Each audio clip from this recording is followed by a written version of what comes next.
about this Sunday service. We could hang out, feel so right. Dreams in pure sight. A podcast of living things. Real talk fuels our dreams. Through challenges we've grown. Hey Tiffany, how are you doing? Can you hear me good? Welcome, Tiff. Nice to see you. Botrix is live there. Let me say that the live stream is running over at Alice. Yes, we are good. Okay, thank you so much for that confirmation. Let me just confirm that it's running over there. Drop some few emojis in there as we wait for people to settle in. Dr. Alice is backstage. She'll be joining me in about 10 or so minutes. Hey, Special Ability Learning. Welcome, Sal. It's been a minute. How have you been? I only just see you doing your live streams very late at night, but welcome, Special. How you doing? How is Niger? How is your baby? What's going on? Hey, Winston Chronicle. Winston, what happened last night? I was looking for receipts and I could not find you. Welcome, Winston. Nice to see you. Wagwan, me there. Welcome, Winston Chronicles. Thanks so much for popping in. I hope you're doing well, and I hope Mama Lynn is also doing well this Sunday.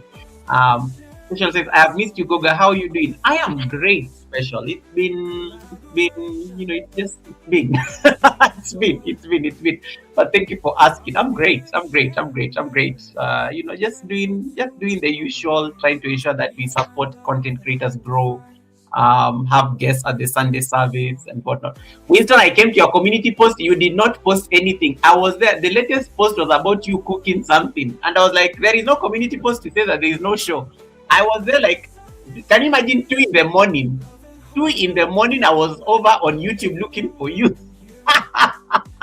Yeah, I was looking for you at 2 in the morning to see that you're alive. I'm like, wait, where is Winston? What happened? He's sleeping on the job. But anyway, I think you probably got busy or something, or maybe I missed the post. Because the only post I think was you talking about your food, one of those food things and stuff. Good. Special says, I'm doing good, Goga. I can't complain. That's good. How is your channel doing? What's going on? Are you getting the threshold? What's going on? Sal, let me know. We have like a few minutes to spare before Dr. Alice comes up on the panel. And guys, how was your week? There's a poll that I've put up there. I don't know how you guys have seen it, but I want you guys to vote on the poll a bit. Type 1, 2, 3, or 4 on the chat. There's a poll on my... I think it's here. There's a poll somewhere here. I want you to type 1, 2, 3, or 4 to tell me what you're feeling like. So in case you the question is, welcome to the Sundays. Right now you feel more like number 1, surviving, number 2, healing, number 3, growing, number 4, thriving. So just tell me what you feel like on this live stream. Let me go and type something over at Dr. Alice. I feel like I'm growing, yeah. Oh my God, it's working. Let me tell you, StreamYard and its new toys. Tiffany has typed 3. Yes, now the poll is changing. Guys, this is the most amazing thing I've ever seen, I think, from StreamYard. It's not an actual poll on the... Maybe I should teach about StreamYard again on Wednesday. It's not an actual poll on the chat, but the number... I hope you guys can see it clearly because I'm seeing it on my TV. It's just that I wish it could be dark, but... it can be a mood check thing. Winston says 4. All right, that's good to know. All right. Tiffany says 3. Let me go and type something there. I also feel like 3 today. Just that it's not so clear. Yeah, so there is growing and thriving. I also want to vote for growing. I feel like I'm growing. Right there. Let me just go and type 3, but I don't know that it works on my own chat. Let me see whether it works on my own chat, or I have to get this. I've typed 3 on the chat, and then let me go and type. Let me go back to Dr. Alice's live stream, and then I type 3. I see how that looks like. Not bad, yeah. So I've typed twice. Tiffany says, I think I'll be a mix of 3 and 4. Nice. I like this poll thing. It's looking good. It's StreamYard introduced it like I think it was 3 days ago or something. They sent me a notification over on Studio that they've introduced a new poll thing. Winston, this is something you can add into your live stream on Saturdays. I think this will be very great to be able to test the mood of the chat. I'll give people a few minutes to keep typing the numbers. Just type a number that you're seeing on the screen, and then let us test the mood of the live stream. As I wait for Dr. Alice to be joining me shortly, there's let me see if I can pull up that stuff. That is her channel. The live stream is also being we are multi-streaming on both my channel and her channel. So in case you're not yet connected to Dr. Alice Africa, when you're going to listen to her powerful story, and I think she's like Dr. Alice is like a book. I think we have a lot we are going to learn today about healing, about growing, about becoming, about nurturing, about having fun, about adventure. There's just I think there's a lot on the menu. Winston likes saying okra finyam. I think there's going to be a lot of finyam today when it comes to the content that you're going to get from Dr. Alice, and she joins me up on the panel shortly. Just make sure that you've and I can see her there getting ready. I can see her there getting ready, already taking her seat. You can see her looking radiant down there on her small box. You can see her down there on her look at this. She looks amazing. That beautiful girl you're seeing just down here. She's settling in, and we are going to have her like at least talk to you shortly. But make sure you're connected to her. The live stream is being streamed both on my channel and her channel. In case you're not connected to her, please jump over by clicking on the pinned link that is on top of my chat. Go and drop her an emoji on that chat as she's settling in. I can see her setting up the camera and the lighting and the perfection and the glamorousness and everything. She looks stunning. I feel like I just showed up on the live stream. I need to go and change my outfit or something. But yeah, make sure that you're connected to her so that at least we give her support. She needs the WH. She's up monetized. She's working so hard towards her WH. I would actually prefer you watch the live stream over at her channel. I don't mind having 0 people watching, guys. It does not bother me. But in case you can stay over on her live stream, that's much better because she's working so hard to get all her watch hours, and she'll talk to us about what happened, why she does not have a full watch hours shortly. That's why you cannot see ads there, but she's half monetized. There's a $sign there. You can interact with the $sign. These are 2 monetized channels. She's half monetized, so she could actually use the push towards that threshold. So make sure you're part of that community. Live with Andrea. Nice to see you, Andrea. Nice to see you. Thanks so much for coming in. How are you doing, Andrea? Welcome, Andrea. Thanks so much for popping in. Tiffany says, Goga, I'm watching from both chats. I like how she has just said, Goga, me, I'm just going to support both of them. One device was on this side, the other one is on this other side. Thank you so much for that, Tiffany. I really appreciate it. Tiffany saying, Winston, I keep waiting to catch a live stream on your time. I think I would have been on time twice, but you didn't go live. He's busy accusing us that we did not read his community posts. Even me, I went over to Winston's channel yesterday because I know it goes live at 1 o'clock my time, 1 in the morning. So yesterday, I think I slept so early, and then I woke up at around 2ish. I was going for my midnight snack at 2. Then I was like, oh, Winston should be live right now. Let me go and peep and see what is going on. Nothing. 0. So I did not have receipts to collect. Eva Kika, welcome. Greetings, Your Excellency Goga. Welcome, Eva. Nice to see you. How are you doing? Beautiful. You looked amazing with your babies and your husband. Enjoying life without me. I'm not complaining. I'm just saying that I saw you with your husband having fun without me, being happy without me. And I thought I'm family. I thought we are friends. But you know what? It's all right. Oh my goodness, we have a super chat there by Tiffany. Tiffany has blessed you. Dr. Alice, you have a blessing on your chat. Tiffany has given you some amazing blessing there, saying blessings. I hope you have a blessed week. And I like how the super chat is matching Dr. Alice's outfit. Hey guys, these are the kind of super chats you are manifesting on this live stream today. This color, it's not bad. I like the gold, but I know I'm horrible with colors, but I know it's probably mustard or something. But yes, I like how that super chat is. Matching the outfit. You know, it's giving gold, it's giving mustard, it's giving wealth. So thank you so much, Tiffany, for that blessing. Allow me to give you our water. Just make sure that we are thanking you for that blessing. This is for you.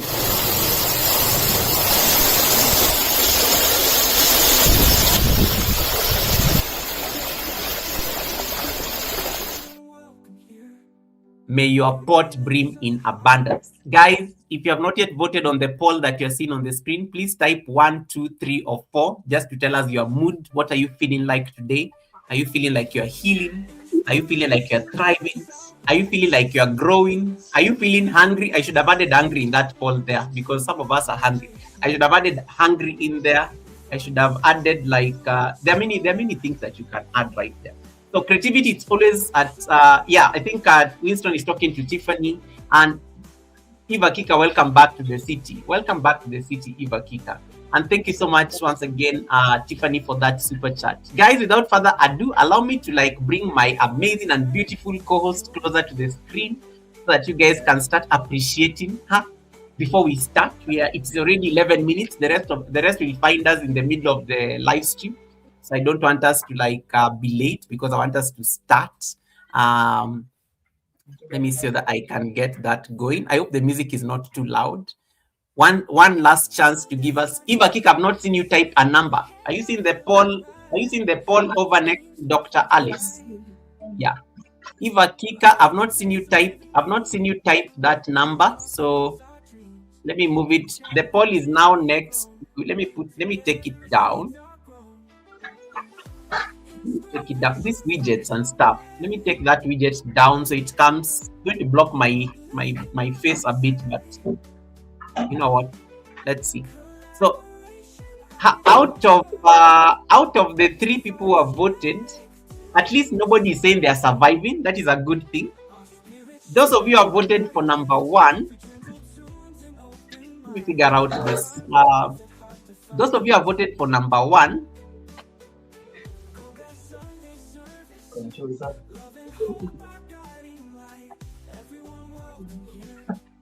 you. Those of you who have voted for number 1, at least there's nobody who has voted for number 1. Nobody is surviving. 0% have voted for healing. That's okay. You can type 1, 2, 3, or 4. There are some of you have said that you're growing. You feel more like you're growing. And there are some of you have said that you are thriving. That's a good thing. So I'm going to stop the poll right now so that we can we'll continue. I think later on. Now that at least I've gotten the mood check. Surviving was everything leading up to here. I love that. Okay, guys, without further ado, allow me to introduce our guest. I'm going to read a quick biography here so that before we can start the show. And then at least you can get to speak to her because I want us to listen to her story. I want us to like listen to her. I want us to listen to her. You know whatever. That beautiful experience that she's about to share in terms of what she likes doing as a creator, adventures, being a mother. She wears many hats, and I think that's the most important thing that is important for us to like make sure that at least they're listening. Once again, guys, in case you're not yet connected to Dr. Alice Africa, the link is pinned on top of my chat. It will take you over to her live stream. She's working towards her WH. She's not yet fully monetized. So watching the live stream over at her channel is going to help her push her WH. So, but please go and type something there. I can see all your chats anyway. I can see all your chats, even those of you are typing over at Dr. Alice Africa. I'll make sure you type those nice emojis and whatnot, and then I'll make sure that at least I acknowledge. If you have any questions you want to ask, if you have any experiences you want to share based on her story, if you know you are a firstborn in the house, maybe I should put up a poll whether how many people are firstborns in this live stream. In case you're a firstborn, please also make sure to like let us know that you're a firstborn. That's very important for purposes of this conversation. So without further ado, allow me to introduce our guests. Then we can start the show. The rest will find us in the middle. All right, so I'll pause my music briefly so that at least we can appreciate this short biography I'm going to read about her. and then we can get the show started. We can. Okay, I almost did. I don't know what I was going to say, but I was saying we can get this show started. So let me pull this down temporarily. Okay, I think there should be both Alice and I on the screen. Dr. Alice, you're looking amazing. Thank you. How are you? I am good. You're looking stunning. It's giving Africa, it's giving branding, it's giving beauty, African beauty. It's giving, you look stunning. You look stunning. Thank you so much Thank for you so much. thank you so much for gracing us with your radiant presence. Ah, okay, so let me say that I Nice, can and you get also say that again. I think I missed what you said. said you're looking also nice with the African prints. Thank you. I'm glad at least I start with the African theme so that at least we are matching. We are matching when it comes to we are matching when it comes to this African this African theme. So thank you so much for that. Yeah. Ladies and gentlemen, allow me to introduce the beautiful lady you are seeing. First of all, let me give a disclaimer. This is not JD because I know some of you are like, okay, that's JD. I'm like, no, no, no. This is not JD. This is not anywhere, anytime JD. I know there's a lot of confusion and people see Dr. Alice and they always think that it is JD. No, no, no. This is not JD. This is Dr. Alice Africa. So it is important for me to clarify that this is not JD because there's a day somebody came and said, "Hi JD," and I'm like, "Why are you seeing JD?" This is not anywhere, anytime JD. This is Dr. Alice Africa. She's a totally different person. She's a totally different person.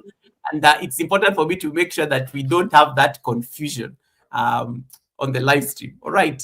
So without further ado, allow me to read a quick biography about our guests, and then we can get the show started. Once again, if you have not yet given us a thumbs up, jump over there to our live stream and make sure that you're part of that beautiful community.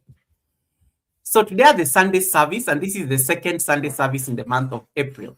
Meet Dr. Alice Africa, a woman of depth, grace, and quiet power, whose life is as beautiful and a blend of purpose, passion, and presence.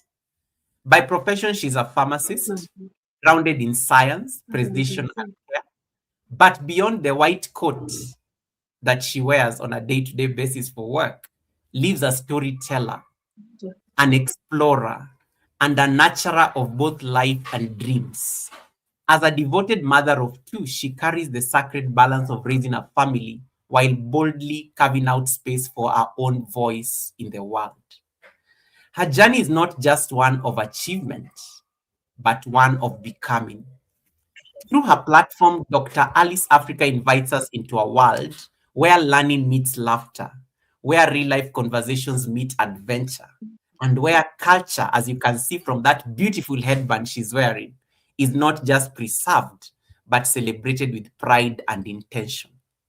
From the warmth of her kitchen to the beauty of the landscapes that she explores when traveling, from meaningful reflections on life to the vibrant expression of African culture, Dr. Alice reminds us that impact does not always have to be loud. Sometimes it is intentional and deeply human. She creates not just content, but connection, not just moments, but meaning. At her core, she is a woman who believes that life is meant to be lived fully, explored, questioned, enjoyed, and shared. And through every step, every story, and every experience, she extends one simple, powerful hope that in watching her journey, you find the courage to embrace your own. A builder of legacy, a curator of joy, and a voice for purposeful living. Dr. Alice Africa is not just inspiring lives, she's gently reminding us to live that life fully. Whether you're a firstborn, whether you're a lastborn, whether you're somewhere in the middle, that is the conversation we are going to have here today with Dr. Alice. Without further ado, Dr. Alice, welcome, welcome, welcome, welcome. The screen, and please introduce yourself to these beautiful people who are here listening to you in the best way you know how. We lost your visuals. I think your camera went off, but we'll give you a few minutes to set it up. Yeah. Hey, Miss V, welcome. Vico, nice to see you. Edward, thank you so much for coming in. Edward, I see Edward over at Dr. Alice. Vico Real Space, nice to see you. Thank you so much for popping in. Dr. Alice, I'm ready when you are. 1 minute. Okay, sorry guys, we lost her briefly, but she's coming back. Once again, guys, in case you're not yet connected to Dr. Alice Africa, she's working on her WH. So please jump over to her live stream. It is pinned on top of my chat. And then make sure that you're watching the live stream over from her house and her channel, so that at least you're part of that beautiful community. And at least we can help her get to her next milestone, which is like a full monetization of the 4,000 WH. Sorry about the technical issues, but don't worry. The devil is a liar. We are not going to be. The devil is a liar. Welcome back, Dr. Alice. Can you hear me good? Yes, I can hear you. Anyway, I was saying I may not have done it justice. So to the people who are seeing you for the first time here at the Sunday service, who is Dr. Alice Africa? What's her story? Please introduce yourself to this amazing 26 eyes that are looking at you right now in the best way you know how. Okay, thank you so much, Goga. Hi, everyone. My name is Dr. Alice Africa. Or rather, I have another name, but that's my YouTube name, Dr. Alice Africa. Yeah. First of all, I want to thank God for this opportunity, and also thank you, Goga, for giving me this chance to be here. And all the community. Oh no, you froze. She froze. Oh no. Is it on my end or? Members. I think it's okay, on your end. Welcome back. So yeah, I don't take it for granted. Thank you. I do not take that for granted. I appreciate you all. Now, who is Dr. Alice Africa? Dr. Alice Africa is a girl from Kenya, Nyandarua, to be specific. I was born and raised in Kinango. And up until I finished my primary school, that's when I went to Naivasha for my high school. I studied for 4 years. Then I joined campus for my degree course, which is pharmacy. So nice. I did that for 5 years and graduated in 2016. And now I've practiced pharmacy for from 2017 to now. I'm a practicing pharmacist in Kenya. From that, I'm also a mom of 2 babies, a boy and a girl. Nice. Apparently, I'm a single mom, although I was married, but I left the marriage. We separated last year, at the beginning of last year. So right now, I'm a single mother and a proud one. I'm also a firstborn in a family of 6. So I'm the big girl. The one who is following me is 10 years behind me. So you can imagine the rest, the age difference. But I'm very happy to be here, and thank you so much for hosting me. The rest you will know. I'm also a YouTuber, of course. That we can know more about. I like guys, I love my introduction. I like how she's literally summarized her entire life in less than 2 minutes. And I think we got snippets of everything about Dr. Alice. And thanks so much to everybody who is connecting to Dr. Alice. Once again, guys, please make sure that you're watching the live stream also from her channel, just for us to give her the push. Jason and Gina, nice to see you, fam. Thanks so much for coming in. I thought I saw Vico Real Space there. My sister, Miss V, my kindred spirit. Nice to see you. How is New York this morning?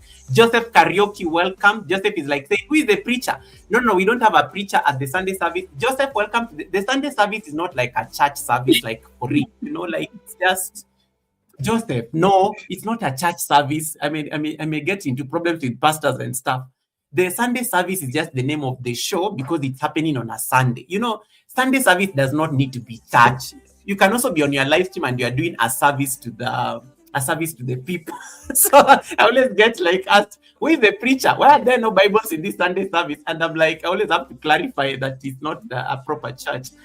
Miss TikTok, thanks so much for coming in, Miss TikTok. Why did you not cook today? Why did you not cook today? And thanks so much everyone who is coming in. It's always important to clarify that the Sunday service is a show. Yeah. Dr. Alice, I mean, you wear so many hats. Like, I don't even know where to start. Firstborn in a family of 6, and you said that your lastborn sister is like 10 years. You have like a 10-year difference. Like, what does it look like growing up in such a family? Like, being a firstborn, that means you're a deputy parent. That means like the bulk of responsibilities fell on your lap. Like, talk to us about that experience, especially growing up in such a big family. Okay, thank you so much, Kruger.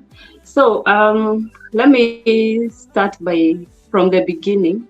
So we are raised by a single mom also. I don't know if I'm following, I don't know. But yeah, we are raised by a single mom. I was born when my mom was 13. She was in high school. Oh, wow. And Kid mom. Yes, my mom was in high school, and now they have never stayed with my dad. They have never gotten married and all that. So I grew up for 10 years, and then now my brother came in. So I want to correct you. My last born sister is like 10 years now. So I was saying our second born is the one who is following me is 10 years. We have a 10-year difference. Oh, now we have 4 more than that behind them. What? Okay. Yeah. I'm guided. I'm guided. Thank you for that. Anyway, carry on. So for the 10 years, we grew up with my Joseph is saying, what a wonderful being a firstborn. I'm also one too. If you're a firstborn on the chat, please type Alice. In case you're a firstborn on the chat, just type Alice so that we can tell her that she's not alone. Carry on. Sorry about it. I grew up with most of my years, I grew up with my grandma, of course, because now my mom went to look for cash and all that, working and trying to raise me. And now the other kids who came later. So I grew up most of my years with my grandma in Kinango. And then now after primary school, that's when I left. I went to high school.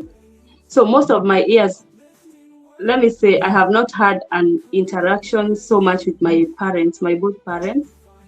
I knew most things with my grandma because she's the one who raised me most part.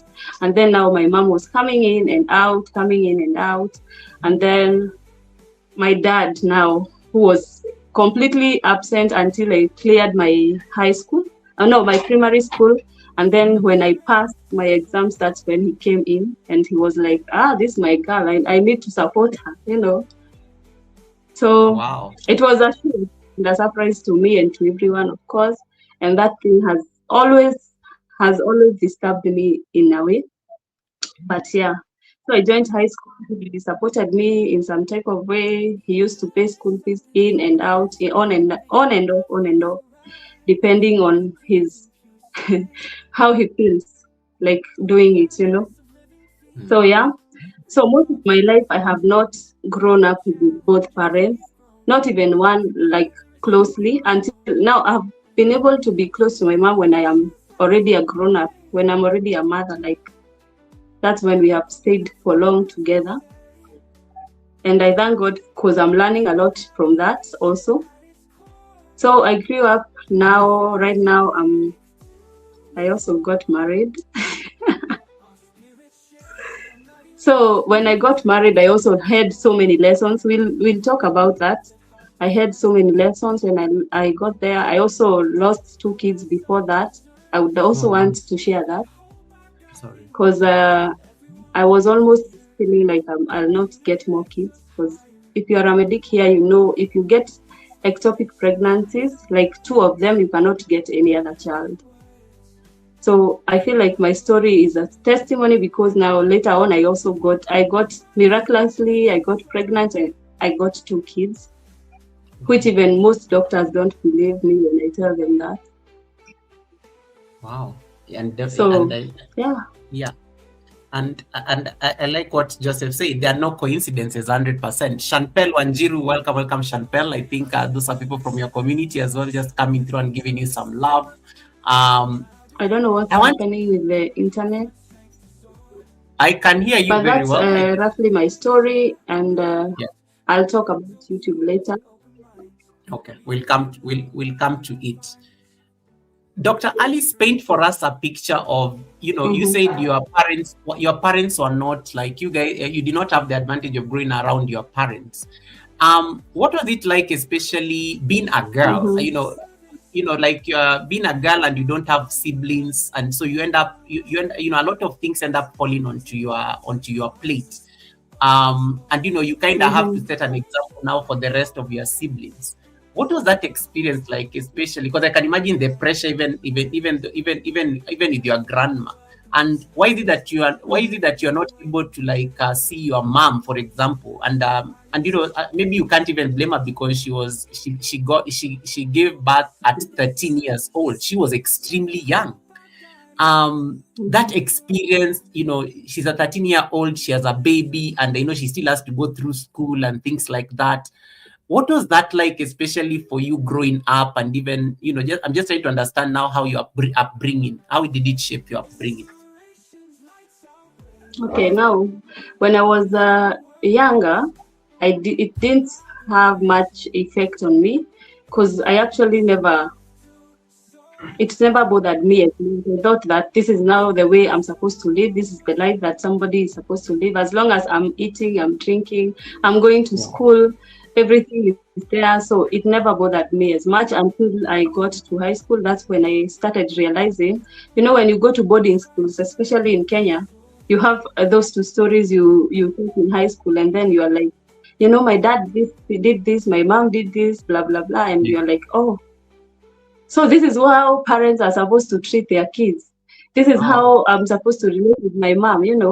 So that's when it's really started getting into me, because I was like, oh, there's something I missed. I've missed a lot, in fact. So it has, from now high school, that's when I started realizing, kumbe, this is a difficult thing, and it's not normal to be raised away from your parents. And now I started thinking about it. I started feeling shy about it. I started questioning myself. And I remember when I finished my high school in Form 4, when I cleared my high school, my dad came for me. And unfortunately, we had never ever lived with him. So he took me to my grandma's place, his mom's place.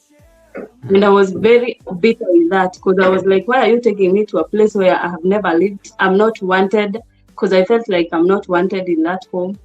And I was very bitter with my dad. And what I did, I slept there for one night. I slept with my uniform in. And that night, I never slept, because I was given a room to sleep and put my things there. So, because I was really bitter with him, I was really bitter with also my dad's side. So I took a whole full scarf. You see the books you go home with when you are done with high school, the new ones. yeah. The So long ones. I had to take A4. they are big ones. I took a book. I wrote a letter to my dad, like the whole page, and I was very bitter. I expressed myself. I told him, why do you hate me this much? If you guys are not ready to bring me to this world, you should have even let me go, let me die. Like, I was so bitter. I expressed everything to him, and I told him I don't want to stay here, because I really didn't want. Then he was like, you even have your uniform on, you can't even change. And I was like, yeah, I'm not changing. I really want you to read this letter, and then you give me your feedback. Wow. He read the letter. At that time, I saw my dad's tears. And then he was like, why did you write this to me? I told him, where I am at right now, I'm growing up, and I feel like I needed to express myself so that I see if this will change in me. Because I was feeling like I am that, you see, you are never superior in any place. Even when you are selected to be a prefect in school, you don't have the you know, you don't have that urge. You don't feel like you can be even a leader somewhere because you're like, "There's some type of life that I missed. I do not have people who are pushing me to do this, you know." So in high school, it was really difficult, and in campus as well, because of course, you know, I needed to step up as a deputy parent, of course, to some of my siblings. Because now you see, when you're raised by a single mom who has not gone to school for one, from primary, when she got me, she never went to school anymore. So of course, you know, her income is kind of small, of course. So to sustain a family is difficult, and then she also struggled to also try to even work, try to. My mom has even washed clothes for people. She has really tried, of course. But now, as a child, I was feeling like I am the one who failed her education, and I was feeling like I honestly need to step up and change her life, you know. So when I was in school, I really worked hard for that, and I was looking forward to completely change her story and that of my siblings. I like that. What if I was to ask maybe if I was to ask maybe just a question, just trying to still check in with that upbringing, and especially being a firstborn. Is there a moment as you're growing up, because I find you writing a letter to your dad very fascinating, and because you and I have grown in Africa, we are trained not to question authority. We are how we are brought up. We are trained to, like, we're supposed to respect our parents and things I like think that. And there's an issue. Okay, he's back. Welcome back. yeah. No, I can hear you. Yeah. So we are trained to, like, we are not trained to, like, we are not brought up in such a way we can question our parents. But you literally got the guts to write your dad a whole letter. Literally schooling him on, if you're not ready for me, why did you bring me into this world and whatnot? And did you ever get a response from him? Did you ever get, like, did he ever give you, like, a reason why he was out of your life this entire time and only came when you are succeeding and thriving? What, like, talk to us about that moment. Like, how did he react to that letter? He did not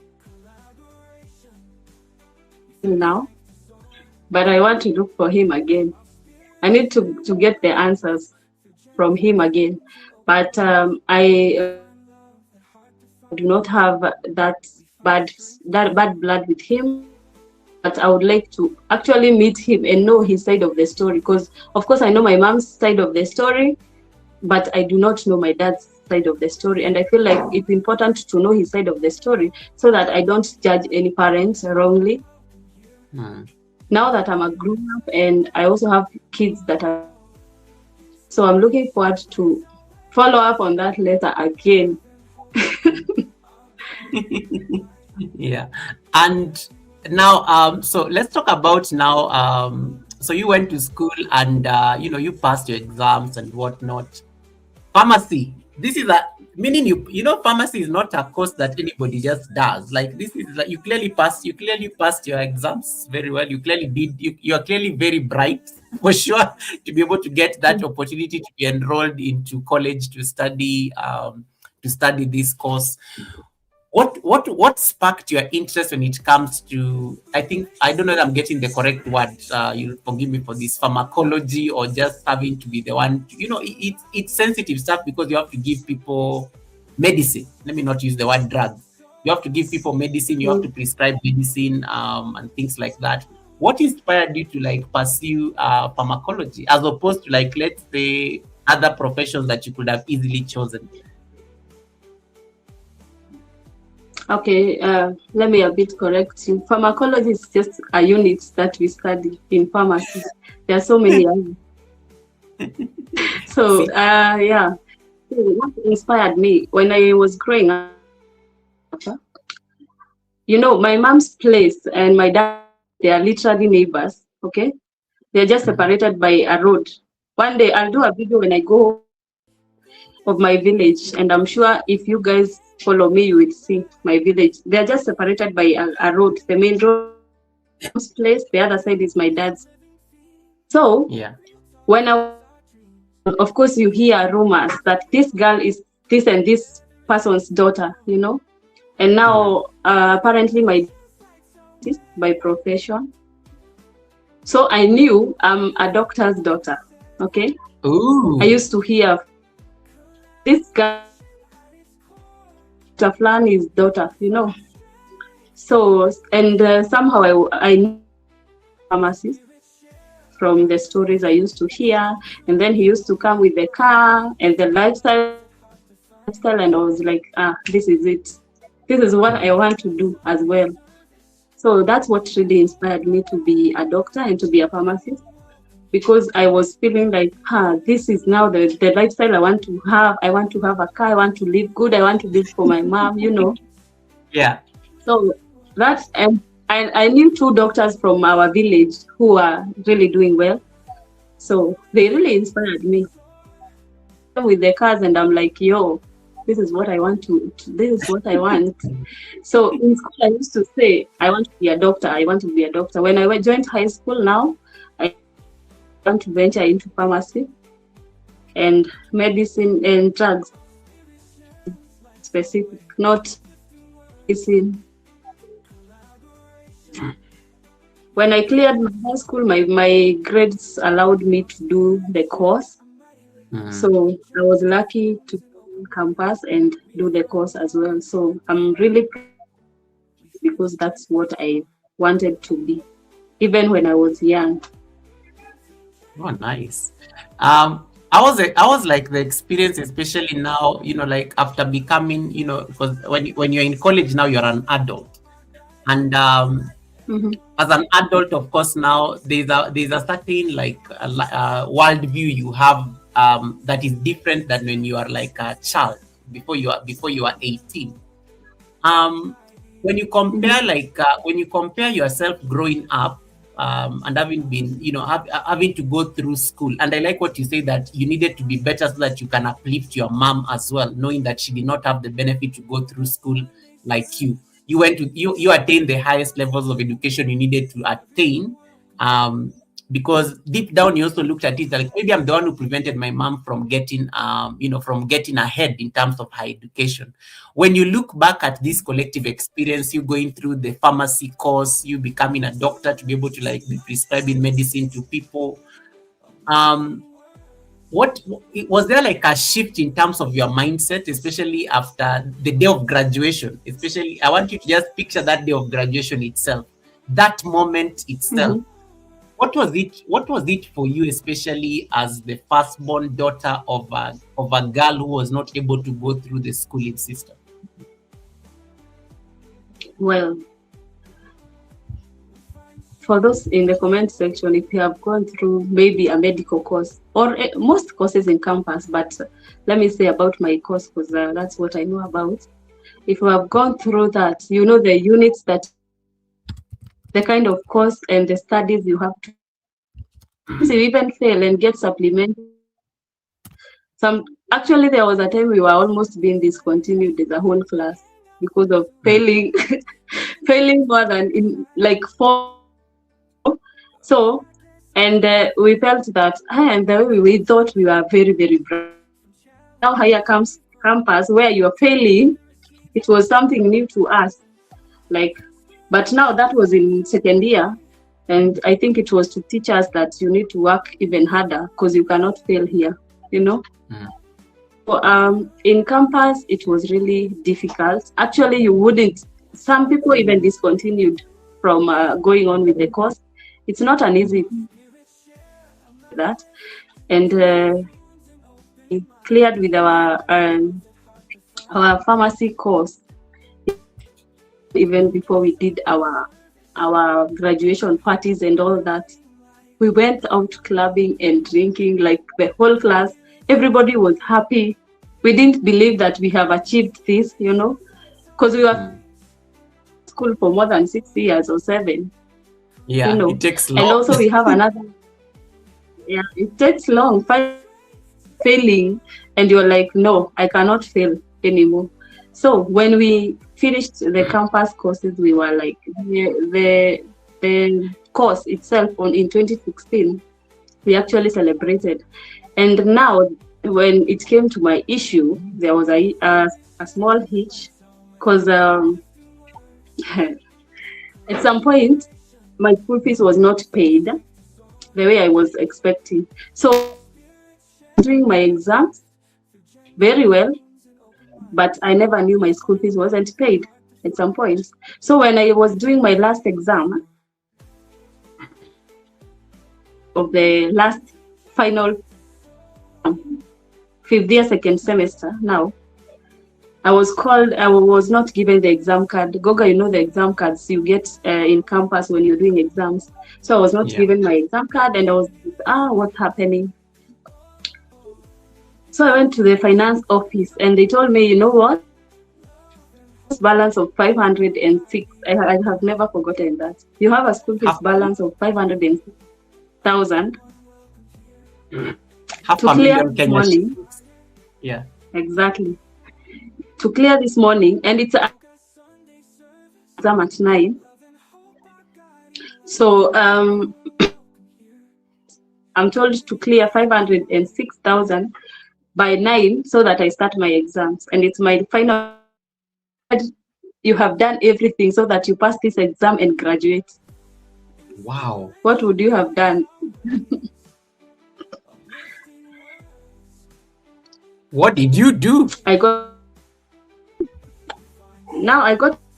because now I wondered, what am I going to do? My mom is in the village. The much she can send me is 300 shillings right now. If I call her right now, she will send me either 300. Now I thought about it and I was like, no, this is my last exam. The devil is now coming to trick me. So I thought about it. I texted the person who is responsible to pay my school fees, and I asked, I've not paid my school fees.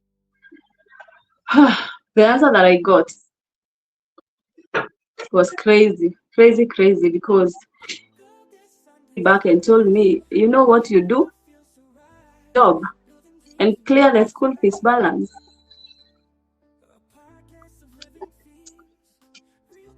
That is what that is the answer I got, and I was really disappointed. I felt like for me, I never did the exam.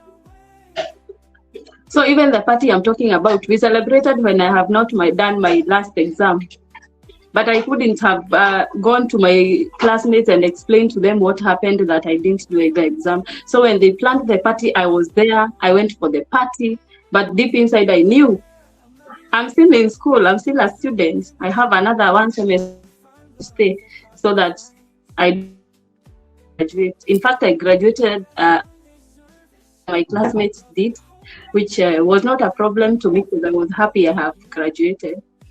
So after my house, I had like a house outside school. You see, you know those bed sitters, those small houses. I went there. I cried and cried and cried and wondered, where am I? Now I had to look for a job and start looking for money to raise to pay my school fees. And then later on, I thought of doing a harambe. I did a harambe, a fundraiser with a few people. Yeah, thank you. Yeah, to the people who don't understand harambe on the chat, it's a fundraiser.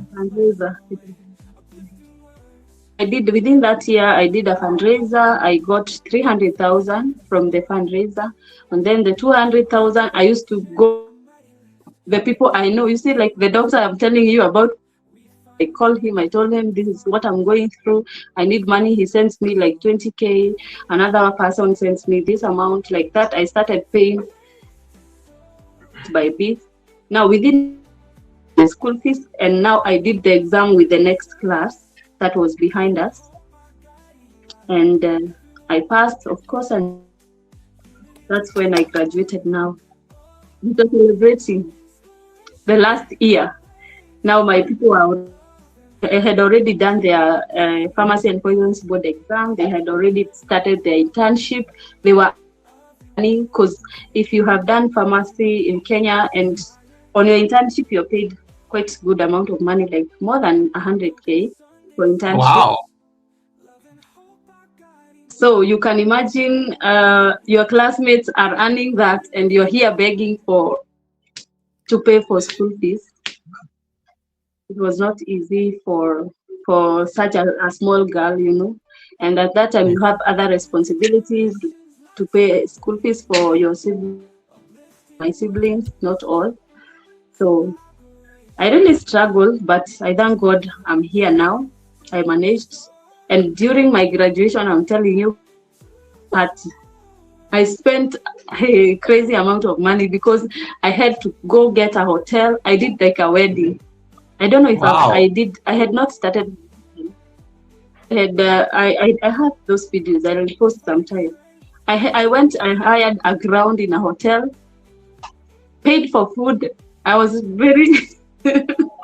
I was so determined to celebrate. I paid for food. I people for decor. Like it was like a hotel, like a wedding for me, because I felt like, oh, this is an achievement that I have been longing, having so many ups and downs. I've stayed home for school. I've struggled.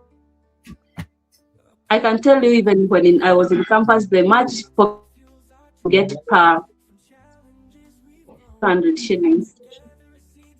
So it was hard for me in campus, to be honest.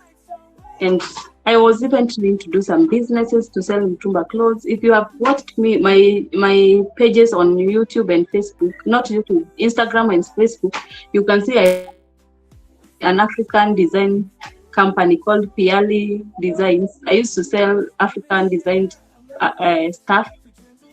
That is what was helping me to push through campus and the things that I had to do to just be who I am today, and to also make sure that I'm meeting my needs and my responsibilities.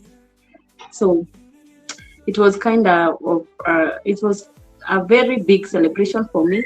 But somehow right now I fear going back to class because it's like it got me like a traumatizing situation for money and all that. So like right now my friends are telling me we are joining masters, we are doing masters, and I'm like, I'm not ready for, because unless I work on it, but I'm not sure I'm ready to do masters, but I think I'll do it maybe. But unless that trauma goes away, because I still fear that experience till now. I think sorry, I got distracted by Unlock the Village. In case you're just joining the live stream, guys, we are speaking to Dr. Alice Africa. So we're just having her backdrop and a background story on how, what it took to become a pharmacist. We are transitioning shortly to talk about, she's a firstborn in a family of 6. Her mother gave birth to her when the mom was 13. So she was a teenage mom. So we're just trying to have this conversation with Dr. Alice. In case you're not yet connected to Dr. Alice, Dr. Alice Africa, please, the link is pinned on top of my chat. We are multi-streaming. The live stream is happening both on my channel and her channel. In case you're not connected to Dr. Alice Africa, jump over and give us some love on her live stream. She's not yet fully monetized, so she's working towards a full monetization. She's halfway through there, so she's on half monetization. So jump there so that you can give her those, the WH, so that she can be, she can push at least that channel towards full monetization. Dr. Alice, I don't even think you should be worried about your trauma, because you graduated, you finished, you became a doctor, you finished the program, and you started working, you got into the profession, and this is 10 years ago now. It's been 10 years right now. Was your mom at the graduation? Just curious. The party at the hotel. Tell us about that moment for your mom. Like, what was, my daughter is finally graduated. Like, number one, probably I know you are the first person in the family to have worn that gown. You must have been it must have been a very big deal. What was that thing that your mom talk to us about your mom on the graduation day at that hotel? So, in fact, I think I'm the first person to graduate from campus in our family, my mom's side, of course. But my dad's side, of course, they have had graduations because my dad is a doctor, his sister is a lawyer. So, Mm. for them, it was not a big deal. But for my mom's side, I'm the first person to go to actually to campus. I'm the first person to graduate. So Nice. it was something that has never happened in that family, and everybody was happy. In fact, even my grandmom, who is also alive right now, she really proud of the moment. But unfortunately, she couldn't have been able to attend because she has stroke. But Mm. she was really proud of them actually. And even to date, she tells me, "I'm always proud of you." Every single time she tells me that because it was quite an achievement for us, and my mom was really happy and excited about it, and she's always proud to see her daughter growing, and also the other siblings are also in campus actually. So you Nice. can imagine how proud she is, because one has cleared with campus last year, my second, the other one is also in campus second third year now. Wow. So you can imagine how proud that woman is right now. I can And the imagine. journey continues. We are crossing even beyond. We are going to the moon this time. So We are it becoming worked the out. family It too. Yeah, it worked out eventually. It worked out eventually, and I'm glad. I'm glad. I'm glad. I'm glad. David Ant is trying to distract me here with okra questions, but I know the good doctor, will answer the okra question later. And Mhm. let's talk about that. I like that moment, Dr. Alice. When you said you are the first one in your maternal side of the family to actually walk the steps and wear that gown and actually have that graduation. That right there is breaking a cycle in the family line. It's like when the history of Dr. Alice is written, you are the first one in that bloodline to be able to like have that particular achievement, and that is going to like influence anybody else who comes after you, that despite the struggles you went through to make sure that you wear that white outfit you guys normally wear. Something had to happen. You had to break a cycle, because you could have just pitied yourself and just decided not to graduate, and then you become part of the statistics of people who never finished school.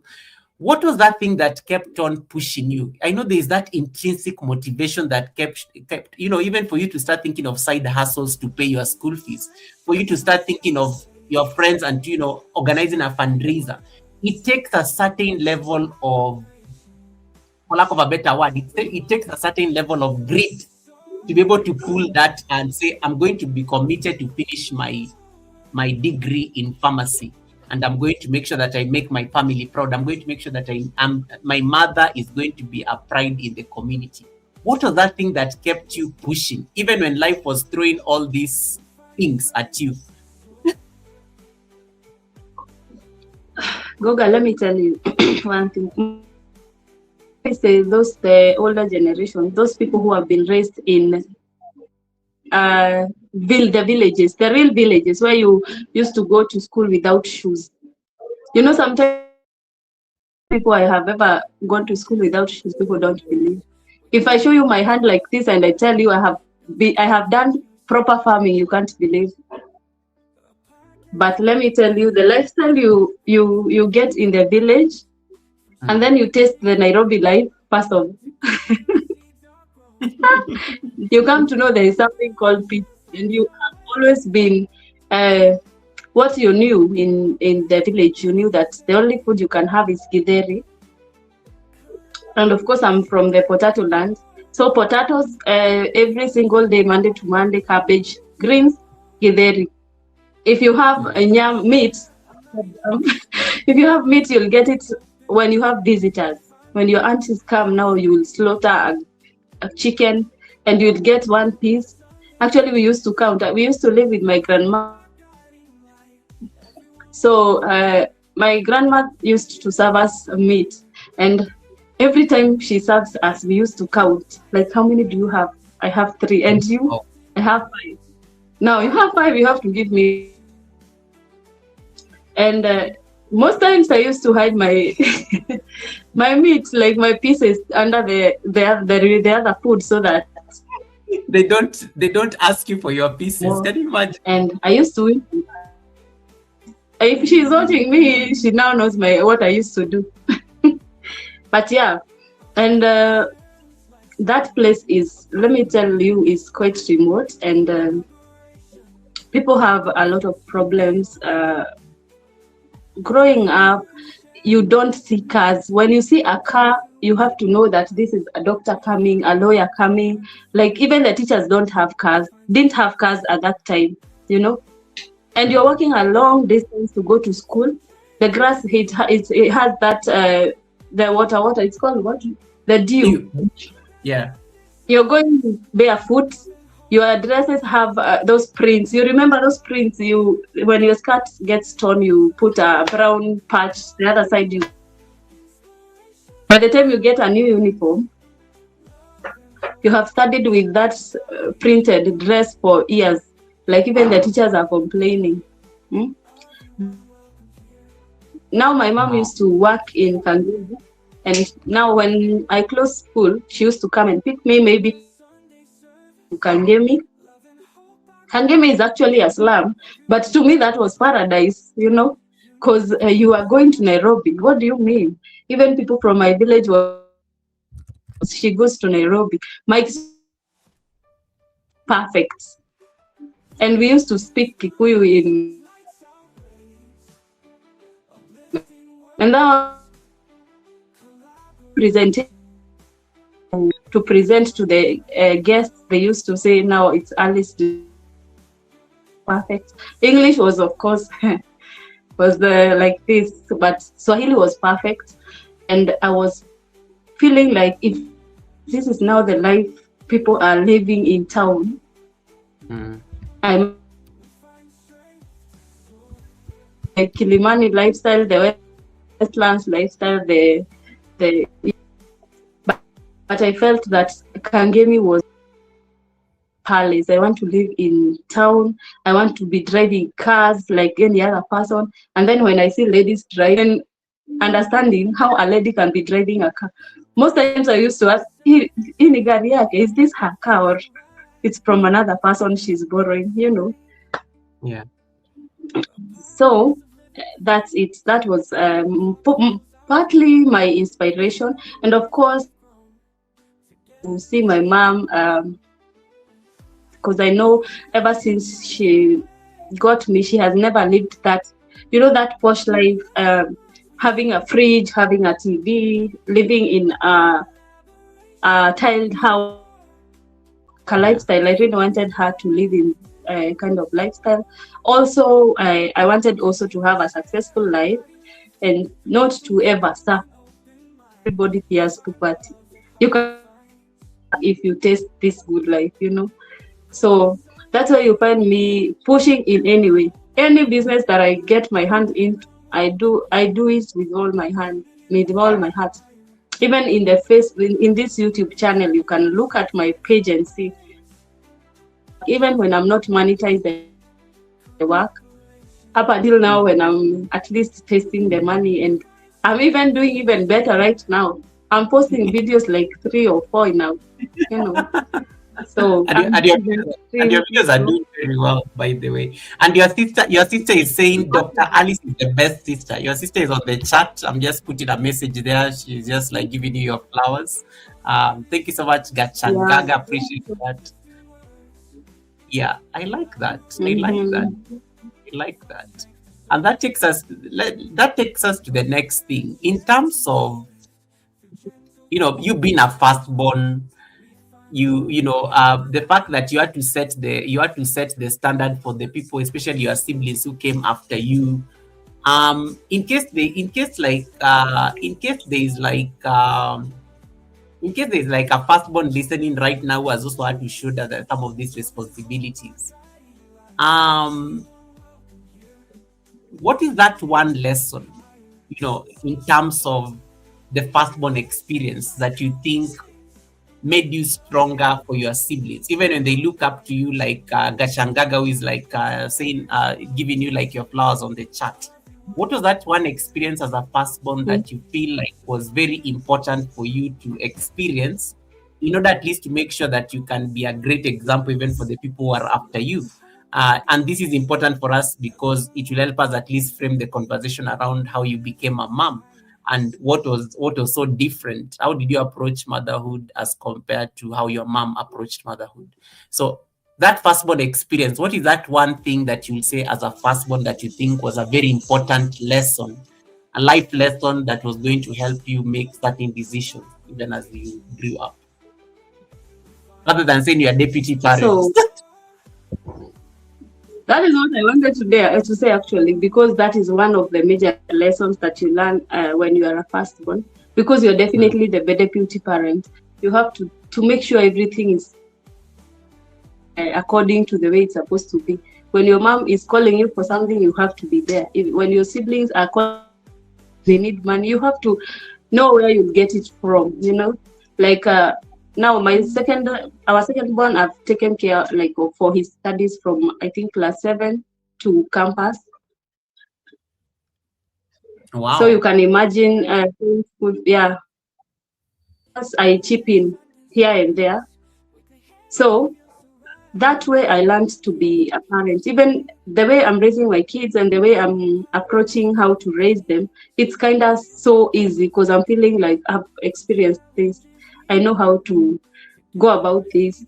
So for my kids, it's not that hard as compared to the way I used to run things when I was a newbie, you know. So that's one lesson. Another lesson, and one thing that has really helped me in life is the fact that the struggle has nurtured me and it has built me to be that very strong woman who never gives up. That is another very major thing I can tell you for sure. Because there are so many things that you go through and some difficulties and challenges that come to your plate and you're like, no, this is now the end of me. But one thing about me, I never give up. That is one thing that I know for sure. If you can even ask people around me, sometimes I'm like this, I'm wondering, where am I getting food tomorrow? But I'm the one telling them, don't worry. See, you have eaten today, yes. Tomorrow tomorrow it must. We must get the money. We must get food. Why are you even? Deep down inside me, I know I do not even have hopes for tomorrow. But one thing about me and one thing I learned from that is to be persistent in what I do, not to ever give up. And somehow I usually say, God always come through for you. Do not be so worried about it. Even if it's bothering you, just leave it to God and tell God, now you're my husband, you're my dad, you're my mom here. You are the richest of all. So please, may you provide for me, because now, if you don't, where am I going to go? God does really provide. And I've been that person who has always prayed until I actually have a conversation with God, like the way we are talking, me and you. Sometimes I ask God, now that I don't have money right now and I need to feed this and these kids, how do you expect me to feed them if you don't provide for me, God? And you're the richest of all. You have everything. You can give me even the craziest money. That's how sometimes I talk to God and tell him, you have everything. Sometimes you have to gaslight God into blessing you. It's called gaslighting God. Yeah. You say, dear Father, you say that I shall not suffer. Why are you allowing me to suffer right now? Exactly. That is what I usually tell him. Most times I tell, hey, God, you put me in campus. You brought me for 5 years. Now this is the only time you will not be able to provide for me 500. I love that. Then I go to sleep. Now somehow I managed to get the 500. I cannot even tell you who gave me the money or how it came to me, but I cleared eventually. 500 in Kenya, it's not easy to even work for that money and raise 500. You're also eating, you have a place to sleep, you need to pay bills, So somehow it gave me that hard skin to push, even when things are very, very tough. I usually push. I never care. I just push. I wake up and do what I'm supposed to do. And I tell God, you know, I have done what I was expected to do today. So God, please. Have You that, cannot guys. allow me to Yeah, may you keep gaslighting God to give you the blessings that He needs to give you. And I like how the chat is, and I like how the chat is really engaged on this. Dr. Alice, I like one thing you said right there, that the fact that you are like a deputy parent and you have to stand in the gap and raise most of your siblings, it has made your Mhm. own motherhood journey feel very light. Like you, even you, like Mhm. you're like, "Oh, I've done this before. It's familiar territory." Let's talk about your motherhood journey and how did that come along? And I know you talked right there that you are married, but now you're in the process of separation and stuff. But talk to us about your motherhood journey and what is that thing that pushed you into motherhood? And luckily with you, I know you did not become a mom early, unlike your mom. And when you compare the difference between your mother and yourself, do you think you are ready for motherhood? Do you think you're ready for motherhood with the benefit of now retrospect? Goga, I can tell you for sure, when I started thinking of maybe being a mother, I was totally ready for it. I was prepared for it. There's no doubt about it.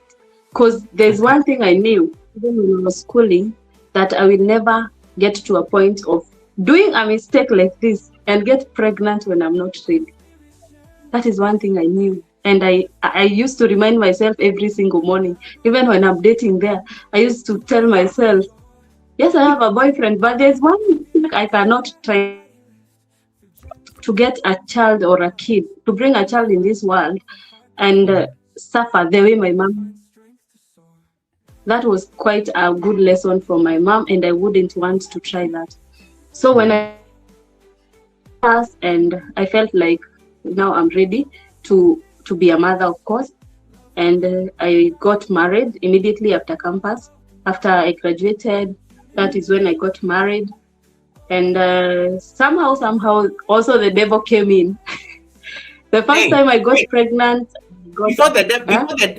Before the devil is brought in here, because I know the devil Yeah, always gets a lot of blame. Talk to us about yeah. the husband. Was it like a doctor as well? Did you meet did you meet in campus? There are people who love these Oh, love no, no, stories. no. My husband Yeah. was not in my field of practice. He's a businessman and a politician. Oh, girl, guys, get your receipts, get your tea. Where is my water and my tea? Tell us more. Let me adjust myself Oh, because guys. wait, what? Your husband was not a doctor, like a businessman and politician. How did this even happen?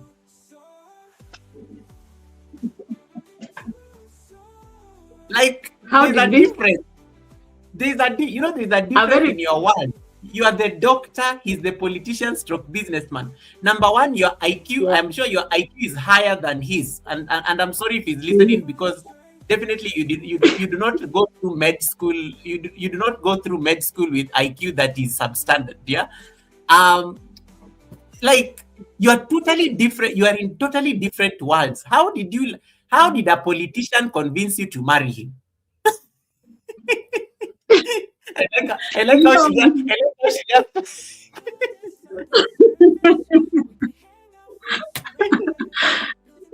Let me say, go. You know, politicians they have a way of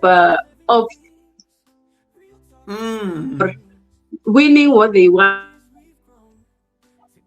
okay. You definitely because obviously if they want this vote, you know they will fight for that, and they will convince you. They must convince you. It doesn't matter how far you have come, but I will take care of you. I'll do everything for you. Dr. Alice, let me tell you, Dr. Alice, people at the Sunday service love receipts. There are people are so quiet until now you started talking about your husband.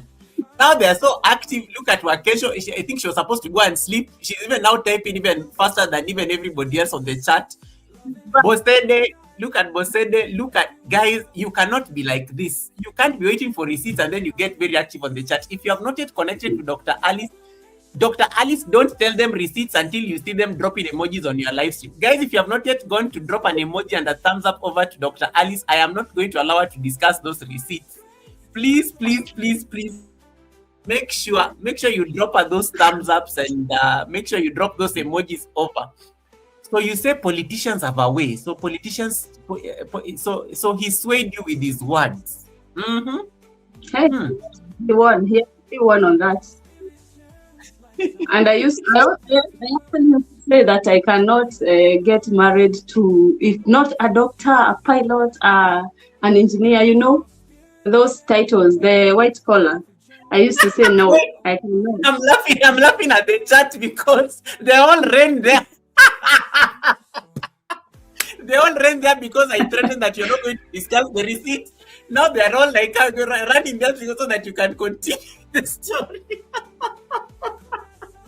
Guys, you can't be helped. I give up. I give up on you. Like, you all can't be helped. You guys, you cannot be like this. You can't be invested in receipts about people like. They all ran over to your chat because of the threats.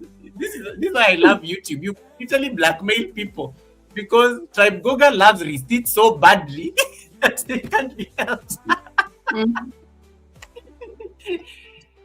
So politicians, stroke businessman.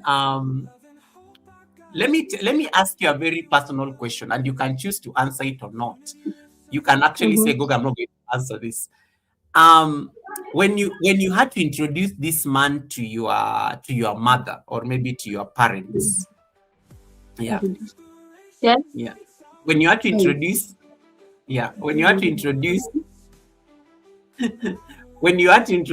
guys, can you stop asking those questions in the chat? You are distracting me.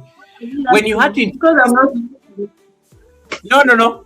Bosede is like, did he really do what you promised that he was going to do? This one has even gone even beyond what I'm asking. When you had to introduce your husband to your mom, for example, did your mom approve? Because you know mothers get this pride of, my daughter is a doctor, and now you are hoping that the husband is going, or your son-in-law is going to be a pilot. You're hoping that your son-in-law is going to be a lawyer. You're hoping that your son-in-law is going to be you're hoping your son-in-law is going to be a doctor. What was your reaction from your mom when you first had to introduce your husband to your mom? What? Can you see me, Goga? No, your camera went off. I don't know what happened. Anyway, can I try to repeat again? But we can hear you. We can hear you. Oh, you can hear me? Yeah, as we figure it out. Now the receipts are out. The internet is the devil that is the internet. The devil that is the internet. What is wrong with this devil that is the internet? Let's see. I'm back. You can see me now. I can see you. I can see you. I can see you. I can see you. I hope you can also clearly hear me. Perfectly, very well. You're even more clear now. I don't know what you did, but something changed. I was using data. Now I've changed to Wi-Fi. I hope it will be okay. So, you can ask me the question again. I was asking you, when you had to introduce your husband to your mom, did your mother approve, or did your mother say that, hey, why are you wasting time on a politician when we are expecting another doctor as a son-in-law? All right. Now, I honestly didn't get any reaction from my mom. Let me say that. Can you move slightly towards the left? Just move slightly towards the left so that you're more centered. I want you to be at the center. Just block that switch behind you. Yes, there you go. Perfect. Okay. Stay there. So I was saying, I didn't quite receive any reaction from her because one thing, when you are, of course, the first daughter and you are helping provide and you're playing the kind of the husband role in that family, most times you're not questioned. They cannot even try to question you, even if they have opinion, on some matter, because of course they kind of fear. They are like, what will be her reaction? And I used to stand my ground and say, my choice is my choice. Nobody should even question me. This is my choice, and this is what I've decided. And you have to just accept me the way I am and the way I have come. So somehow I know, even if they had questions or anything, I've never ever received any, because they actually accepted him the way he came, unless they have maybe they have been talking from behind the tent. But honestly, I've never received any reaction from anybody, not even my mom, not even my siblings. They actually loved him the way he was, and he also played his role as the man in the house, so it was not an issue. Nice. Mhm. Let's now talk about the devil. So how did the devil come in there? So now you have a husband, you are done with med school. Mhm. Yeah, talk to us I'm very about. happy. I was very happy. Like I was feeling like life is aligning the way I was praying for when I was young. Actually, I used to say that. I used to tell myself what I was praying for when I was young. Like I was telling God, I want to be a doctor. I want to be a wife and be that, have that successful, beautiful family. And now I was like, God fulfilled everything. I didn't know there will be a time that the family thing will. Oh, anyway, life is what happens anyway. So I was really happy about it. And when now I got married, an year down, I got pregnant. I told you I was very ready, by the way, to be a mother. I like that. Yeah. I was ready for it. Totally ready. I was happy where I was. Yeah. So, and I was ready, of course, to be a mother. And I got pregnant for the first child, of course. And I was really happy. I was so happy. Now, first month, a few days later, after noticing that I'm pregnant, I started having those pains, and somehow I got unconscious, was taken to the hospital, and I was told that I have ectopic pregnancy, and I have to go through surgery within the next 2 hours, otherwise I'll be gone. Whoa. If you have ever had ectopic pregnancies, you know what I'm talking about. You have to be rushed when it bursts somehow. Now I'm using the term that everybody will understand. When the fallopian tube bursts, you have to be taken to surgery immediately. Otherwise, you can't stay long. It can kill you because of the internal bleeding. Oh no. So, and this was first pregnancy, right? Yeah, it's the first. So I was rushed to hospital. They referred me to Thika level 5. That's where they were supposed to do the surgery. And then I was completely cold. By the time I got to Thika level 5, my lower part of the body was cold. Cold, Oh, no. like cold. And I was of course unconscious. And the doctors were like, now this one it's an emergency. We have to make sure we save her. And they put me in a room with a heater. They had to heat my body first so that they do the surgery, so that I cannot go to the theater in that way, in that manner. So I had to be put in a room with heaters and all that to make me okay to go to the theater. And I went to the theater, and of course I did the surgery, and it was done. And that was losing my first child, of course. Oh, sorry. Oof. And that is, of course, I knew what was happening because I'm a medic. I understood everything, and I knew now one of my fallopian tube on one of the side has been removed, of course, and I can only be able to conceive with the other side. I don't know if people can understand what I'm saying. I But remember it from my biology. Yeah, you can only conceive with the other side. So I knew the only opportunity I have is that other side, only to conceive if God will allow me to have children, So somehow I got fear, because I was trying to feel like I'm juggling between, will I get a baby or not? But I've told you, I never give up. Personally, I never give up. So I was like, this is not the end. I am actually, I used to say, the next pregnancy, I'm getting twins. That's what I used to tell people. And now, when I got the first ectopic pregnancy, people started talking very bad of me. That actually, some people used to call me barren, you know. Oh no. Yeah, they used to say, they actually used to even tell my husband that now you married someone who will not give you kids. You better dump her and Jesus Christ. continue. And somehow I knew it, and it got into me somehow. And then I was like, "Are you God? You are not God." And I started telling myself that if anything happens and I'll not get kids, I started now talking to God. I told God, now you have to let me accept. If in any case, if that happens, you will have to allow me to accept that I tried, it never worked, and I have to accept and move on. That is what I used to tell God.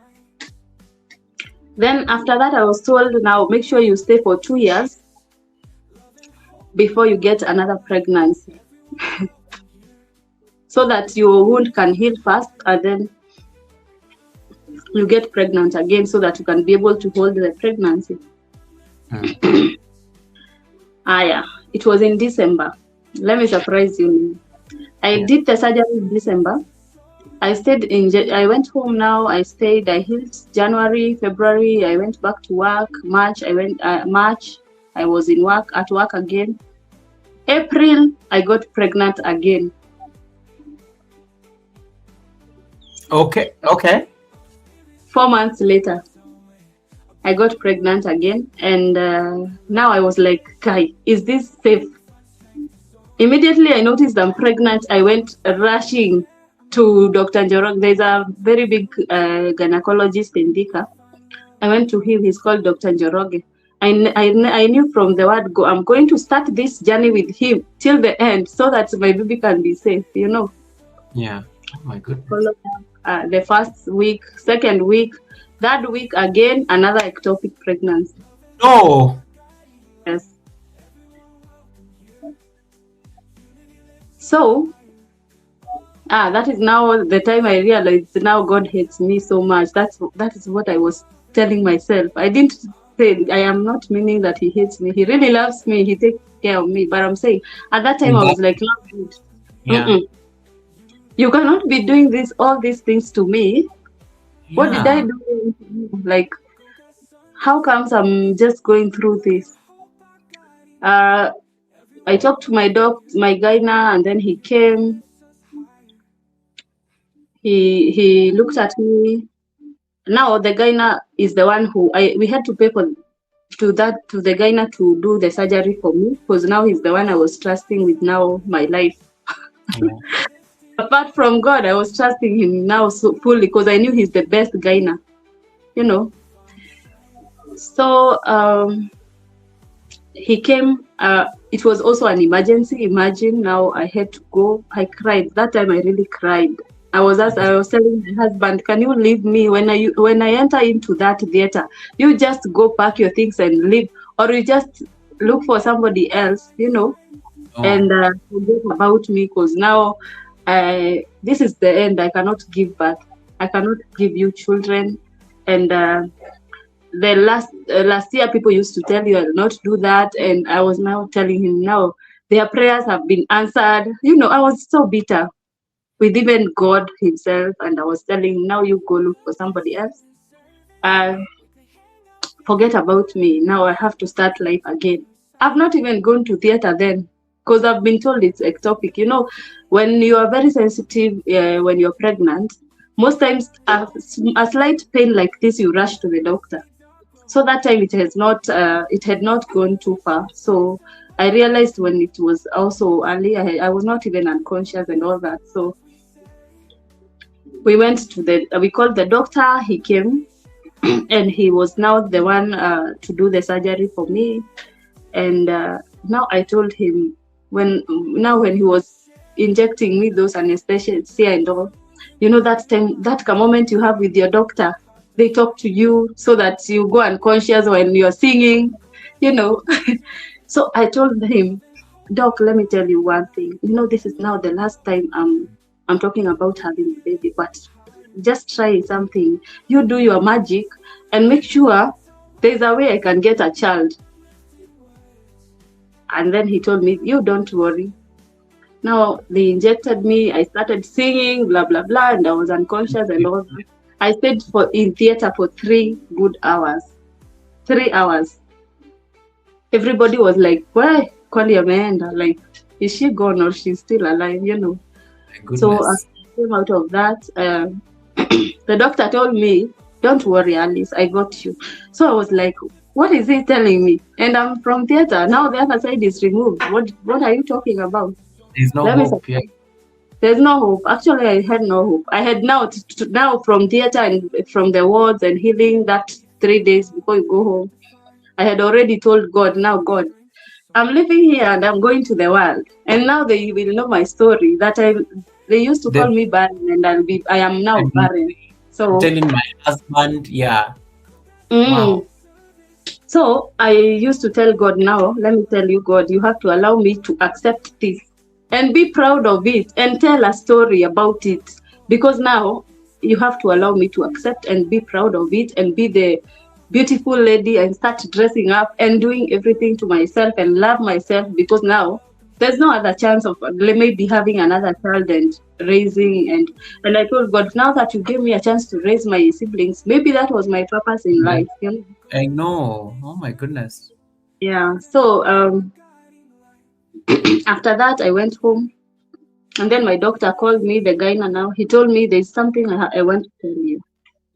So I was really bothered about that. I was wondering, what does he want to tell me? It's done. The only time I'll come to you is to check up on my health, nothing else. Curious question. When you chased the politician, your husband in this case, did he leave? No. Okay. Someone who is going to theater. Just checking. You keep the story. Oh, he is really there for me. Actually, he told me, no, you cannot say that. I'm here for you. I'm not leaving you, you know. And he was actually there for the 3 hours waiting for me to get out of theater. Because, you know, when you're having an ectopic pregnancy, the surgery, you have to be, and you have to be, what do we call it? I've forgotten. Unconscious, the whole body. Yeah. Not halfway, not like the way you are giving birth. So you are totally so it's totally like you're on anesthesia the entire time. The entire body, like you're not feeling yourself anywhere. You know, normally the normal CS you are the local. Yeah. It's only the down part. But the other side you can see, you can talk, like So he stayed there and he was there fully, and I really thank him for even standing with me through that moment, because nobody else did, you know. The world was waiting for me to crumble. Yeah. But he was there for me, and of course my family members, and I appreciate them for that. So later now, Doc called me and he told me, I need to see you. I want to talk to you with your husband if he's available. We went. So I was wondering now, what is this, doctor? What are we going to discuss? Like, what for? Now he told me, I have good news for you. The second ectopic pregnancy occurred on the same side that the first one. Oh, you thought it was on the other side, so that's why you knew that your life is, And then now the doctors who did the first surgery, they did it so well. They did not tamper with the other side also in a way that I can't get pregnant with that side. So they knew what they were doing also. So the doctor was like, the ectopic pregnancy happened on the same left side. So you are lucky, girl. Actually, he used to tell me that he used to call me the miracle girl, because he was telling me, I've never seen this. Like, God really saved you. So he told me, now you can get pregnant with the right side. That is the only side you have right now.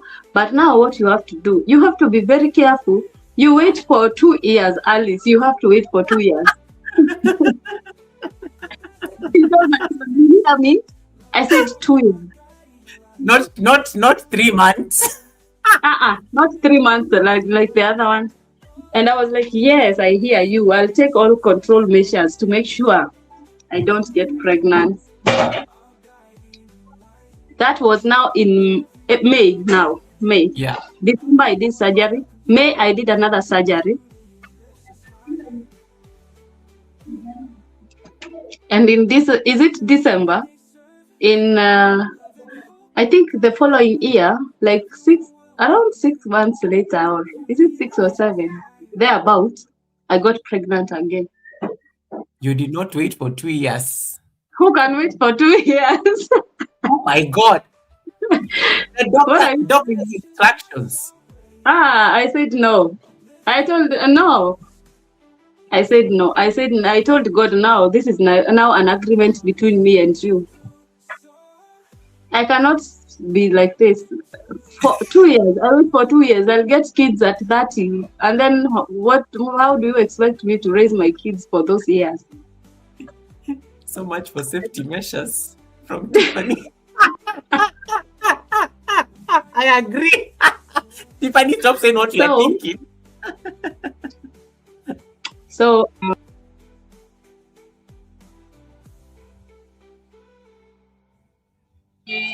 smooth. Just say that again. The following. I lost your audio briefly. Just repeat that.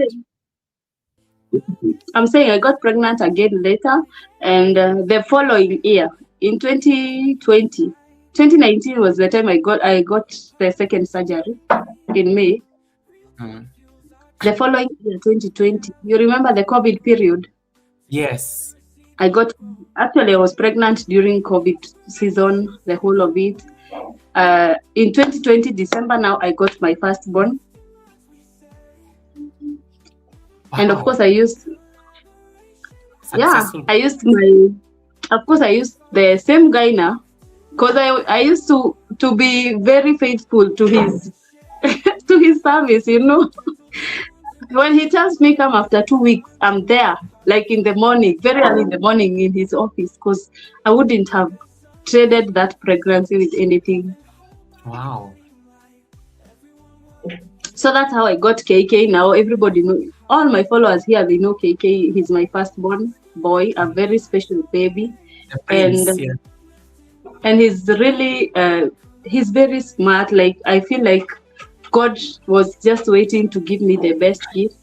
And then I will also surprise you again. When I got now my first baby, when he was 3 years, actually when he was 2, I got pregnant.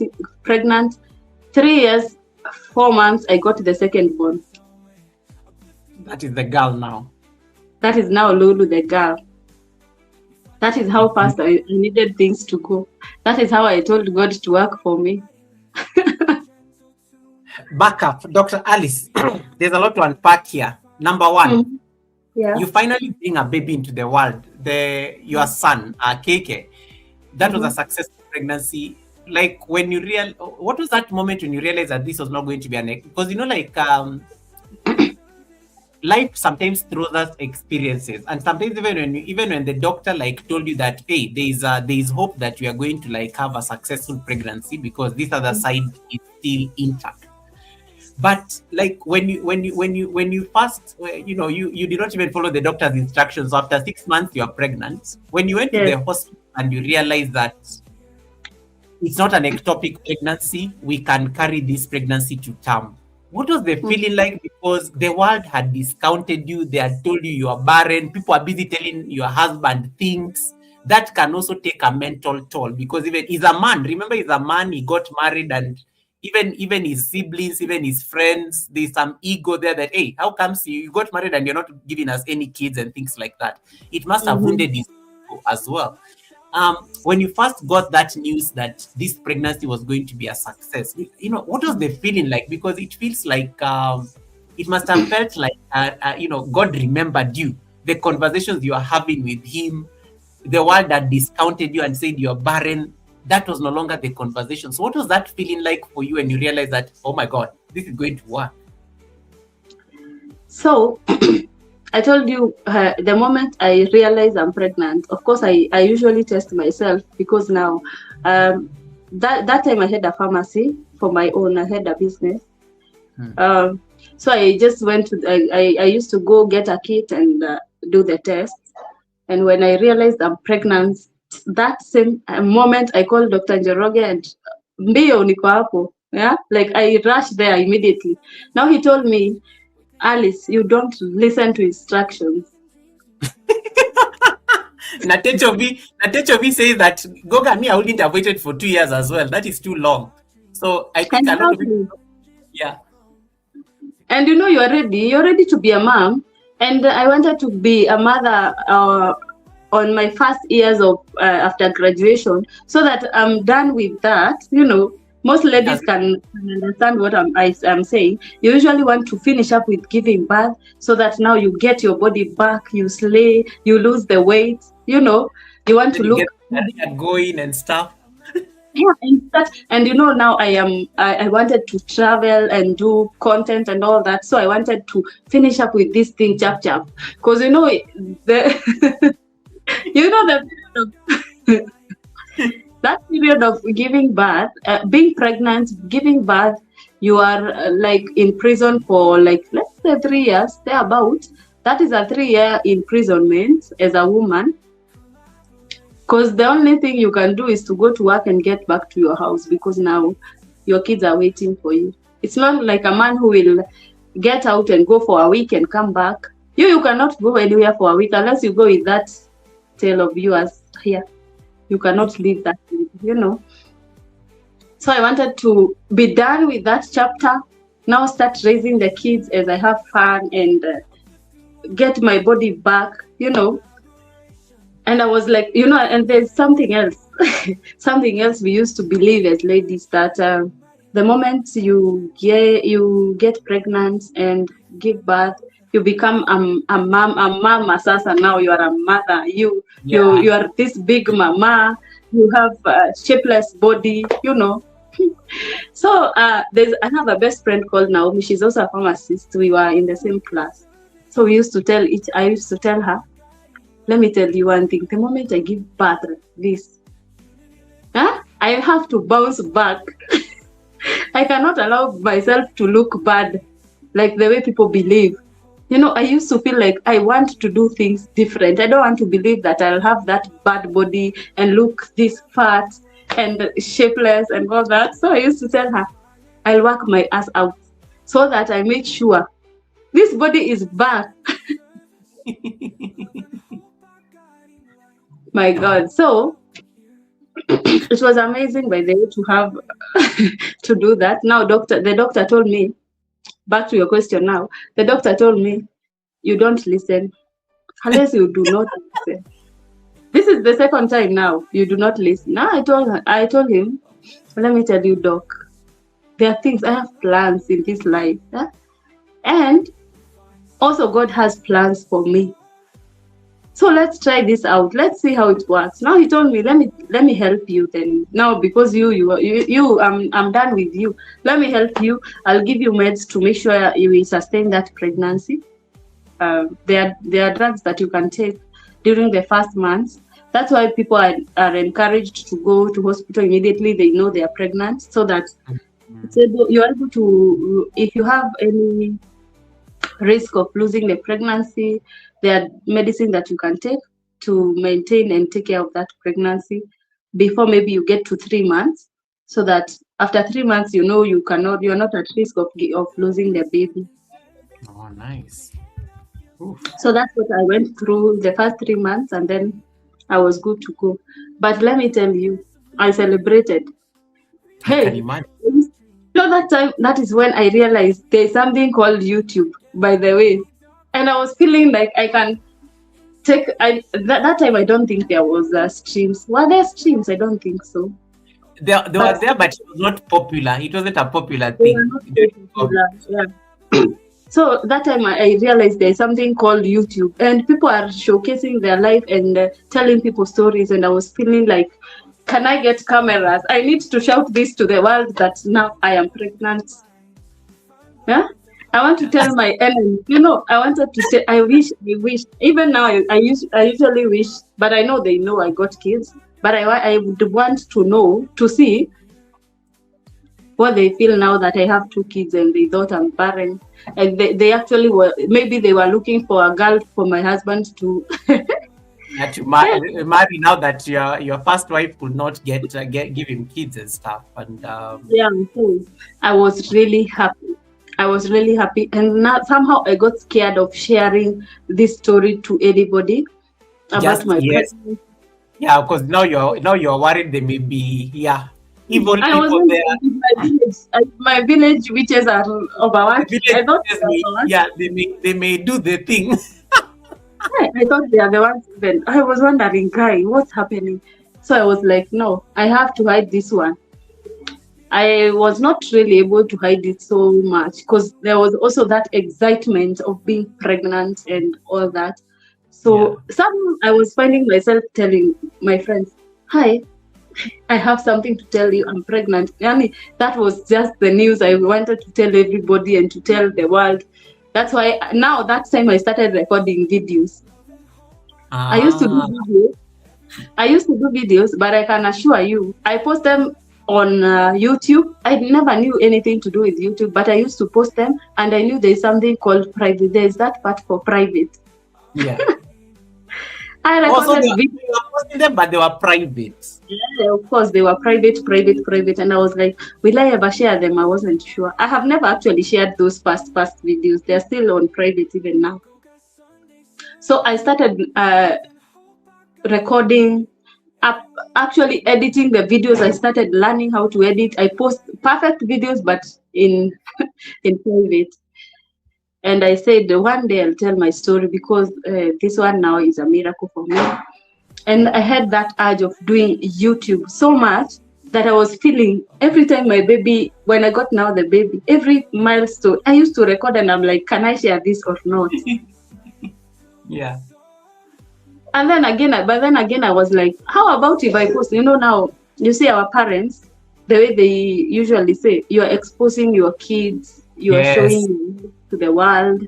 Yeah. Now that is now another thing, another challenge that I was facing, because when now I even told my husband that I want to do YouTube, and he was like, no, do you want to show your life to the world? Like, in fact, my YouTube journey has never been supported by anyone whatsoever. Nobody has ever supported. Everybody says you're showing your life to the world. You don't know, there are people who have bad eyes, people who can do things to you. Yes. Yeah. What no. But now Alice comes in again by not giving up and not minding what you're saying. And I started I started receiving that backlash of being told, why are you showing your life? People are seeing you're living good. People will be against your marriage. People will be against your kids. Blah, blah. Now, that is the time I felt like, now this is it. This is the time I'll do it. Because this is what I get out of this. Yeah. But now I was behind the tent. I was like, God, you cannot disappoint me on this YouTube, because. And Joseph says that Alice has a tendency of not listening to anyone. Joseph is one of my live stream member. He really comes to my live streams every single day, actually. Thank you so much, Joseph, for even being here. So I was saying, now I was like, no, God, now you have to show the world that I'm winning. You have to show this to the world. You have to make sure you're not keeping it to yourself. I'm not keeping. Now you have to make sure I win on this YouTube, so that those people who are telling me that I will not make it, why am I showing the world things? I was behind the tent. I was scared. I was like, what if I never get any subscriber? What if I never ever get monetized on this channel? What if I never ever get people who will love me? Yeah. So I was feeling like, if that happens, now they will celebrate and tell me, you girl, You never You listened don't. to us. I told you never to open those YouTube channels. You did. I told you not to be posting your kids. You did. I told you not to be talking about your family. You did. Now see what has happened. That is now what I was scared about. But I told myself, Alice, is this what you want to do? Yes, do it. And that's how I started my channel. Wow. Now it was about, I think, maybe a year or so. On the 14th of February, I That's was somehow, Valentine's Day. yeah, I was somehow going through maybe a lot in marriage, somehow ish. You see those two small issues. And I Yeah. said, this Valentine's Day, I'm gonna gift myself, you know. And the gift I'm giving myself is to open this YouTube channel and post it everywhere and tell everybody that I have a YouTube channel. That is the gift I'm giving myself for this Valentine. I love Now, that. yeah. So the first thing I did, I looked for an editor. Hey, Goga, I'm telling you, I looked for an editor. I paid him 2,500 to make for me those intros. You know those intros Yeah. that we usually have on YouTube, but nowadays I don't put them. But when YouTube was YouTube, people used to have intros and outros, Outros, yes. The clips. Mhm. So I paid for that 2,500. He did a very amazing introduction, a clip. And then now, that was back then. I used to call myself Gachangaga 254. Yeah. Higher now, I did that clip. And then on 14th of February, I told my husband, I have something to tell you. What is it? I sent him the clip. He was like, okay, congratulations. You just do what you want to do. But I felt like he's not really into it, Yeah. I felt like zero, like, okay, maybe let's say 50% support So you and 50% you sent your husband your first video. the first clip, the intro. Oh, the intro clip. Had you already posted it on YouTube, or it was just like on WhatsApp or It was now already on my phone. Now, I oh, wanted him to validate me. This is good work. Go for it. Of course, yeah. you always want to be told that you're doing well. Huh? Yeah. So he was like 50-50. My feeling, I felt like maybe he was 50-50. He wasn't really for it, and maybe he was ready for it. He's a politician. He's maybe in the public domain, and maybe Yeah, he so felt like his he's looking family at needs to be. yeah. Yeah.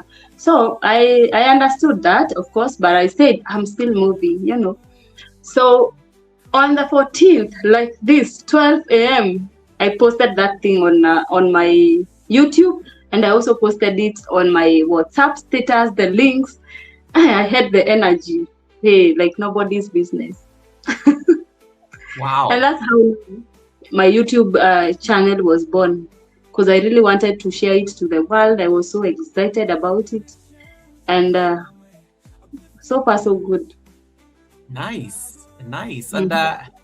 And one of the things I like with you, and I know Joseph said that she's stubborn, but no, sometimes it's not. Sometimes it's not being stubborn. Sometimes it's called you are not conventional. You don't subscribe to what the world thinks.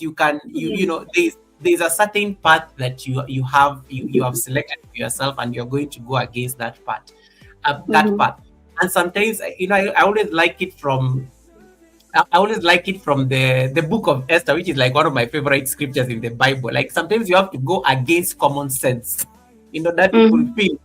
fulfill like your destiny. And sometimes common sense is not really common. It's like, why are you going to see the king and people get punished for going to see the king unless they are called, or things like that. So I love that. I love that the fact that the doctor says don't do anything, don't try to get pregnant for 2 years. You don't follow the advice, you end up getting pregnant, and Mhm. you get your firstborn son. And you've already gone against what the society was telling your husband and was also saying about you. um you start a YouTube channel, everybody's trying to say, no, you're going to be exposing too much. You've again gone against common sense.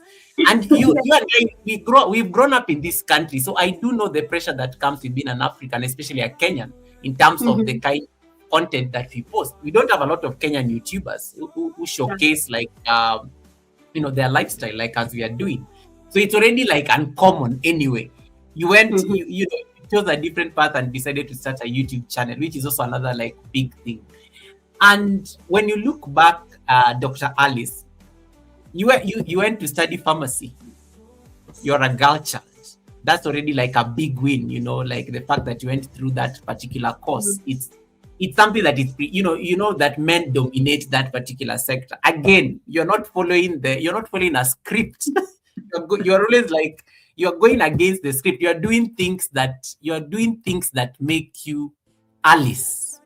And that takes like guts, that takes balls. And I'm using that, no pun intended, for the men who are on the live stream.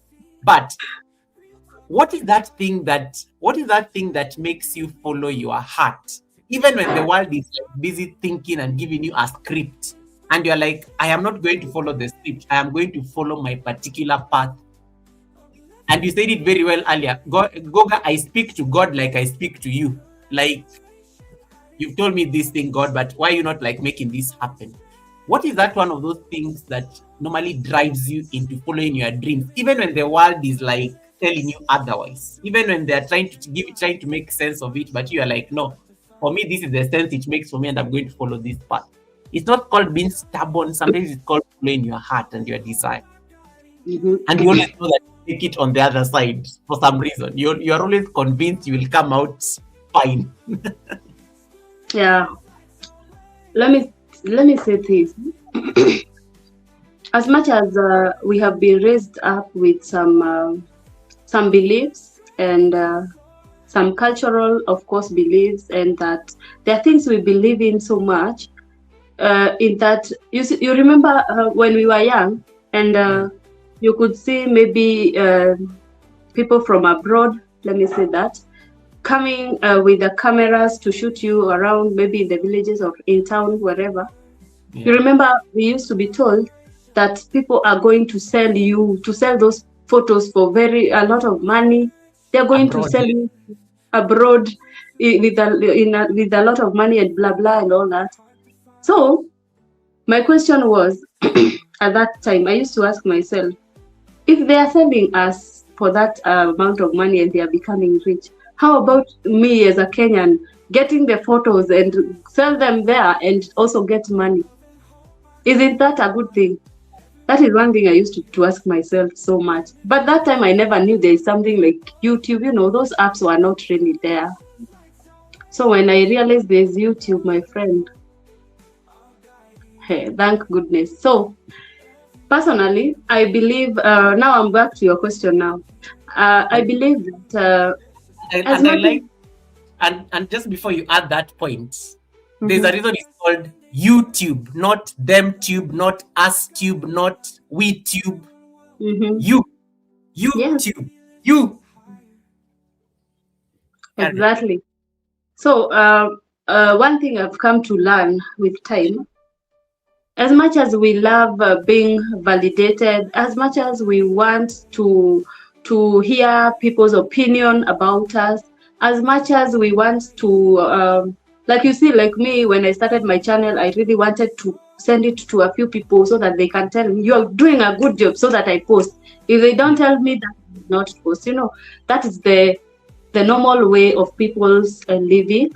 But what I've learned is that as much as you want to be validated, as much as you want to be told by people, go Alice, do this, it doesn't really matter. What really matters is what you yourself are doing.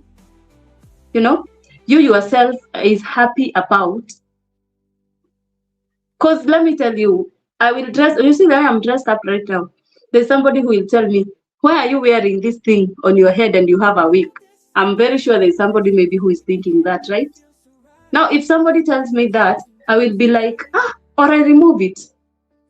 Or now that will change my my mind, and it will even make me even stay in the house, not even to leave the house, because I feel like maybe I'm not looking good. How will people look at me? But do you know, when that person tells you that, immediately he tells you that he has completely forgotten about it. He does not care whether you will go out with that, or you will not go out, or you will eat or you will not eat that day. He really does not care. I like But that. what matters is you. Do you think you look good? Yes. Are you ready to go out there? Yes. If that person told you you are not looking good, somehow, there's somebody who will see you and tell you, hey, you're so beautiful. Hey, you're looking nice. Yeah. So personally, I have learned that as much as I am concerned of how people will look at me, how people will say about me, I've come to learn that it does not matter to them. They will just comment, they will talk, but what matters most is you yourself. Is this making you happy? You know, is this giving you the comfort? Are you comfortable with it? Are you happy with it? When you go to sleep, are you proud of what you did? You know, because when you listen to people, my friend, you'll sleep hungry, die sick without talking. Nowadays, I don't care nowadays, actually, you see me. You remember? Hey, let me remind you. When you raided my live stream back then, my mom used to live in Kangemi. I know maybe most of you know the story by now. My mom used to live in Kangemi, in a ghetto, of course, the ghetto that I was telling you. That it's a slum. And outside the gate, there's a sewage running down. Yani, it's not a good place, to say the least. But of course, I also appreciate the place because I've been raised up there, and I'm not taking it as a bad place. It's a good place. But also, the lifestyle that my mom was living and my siblings, I was feeling like, I cannot show this to the world. How do you show this to the world? Yeah. People used to tell me, Alice, you are a doctor and your mom is living in a slum.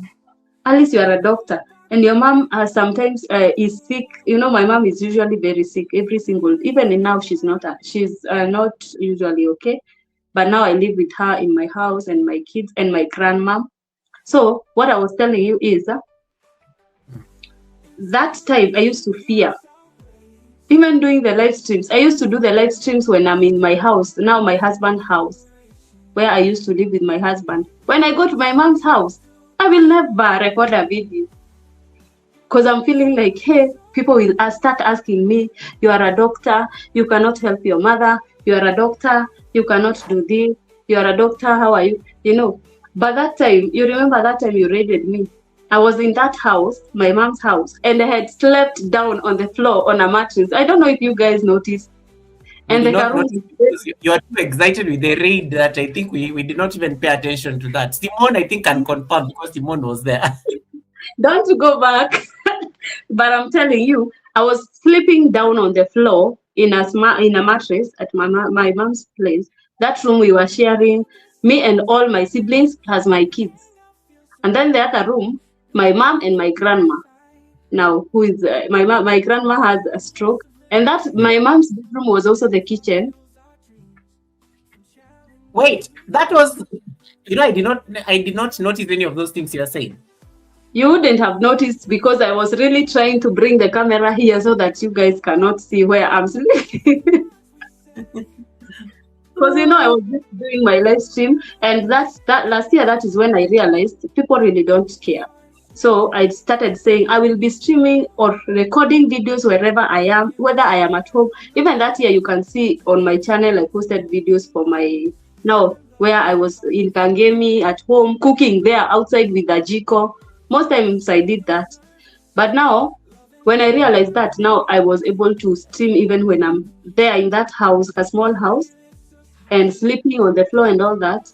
And I remember now that time you raided me, I was like, what the hell is this? What is happening? I do not know even how I got to know this community, by the way. I cannot tell you how. But the moment I started doing things, authentic things, without hiding, without making sure I am in a hotel, I have to record when I'm in a hotel.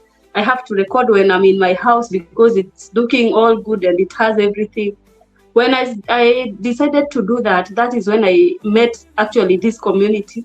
And I was surprised that how come there are people who really support each other, and they're not even celebrities, like, you get they're not these big celebrities we see in on YouTube, and we are like, hey, I want to be like this one. So I was like, oh, so you can grow on YouTube and earn money and have a community that really supports you, without being this big person who is known. When you go to the supermarket, everybody is looking at you. Hey, I was like, oh, wow.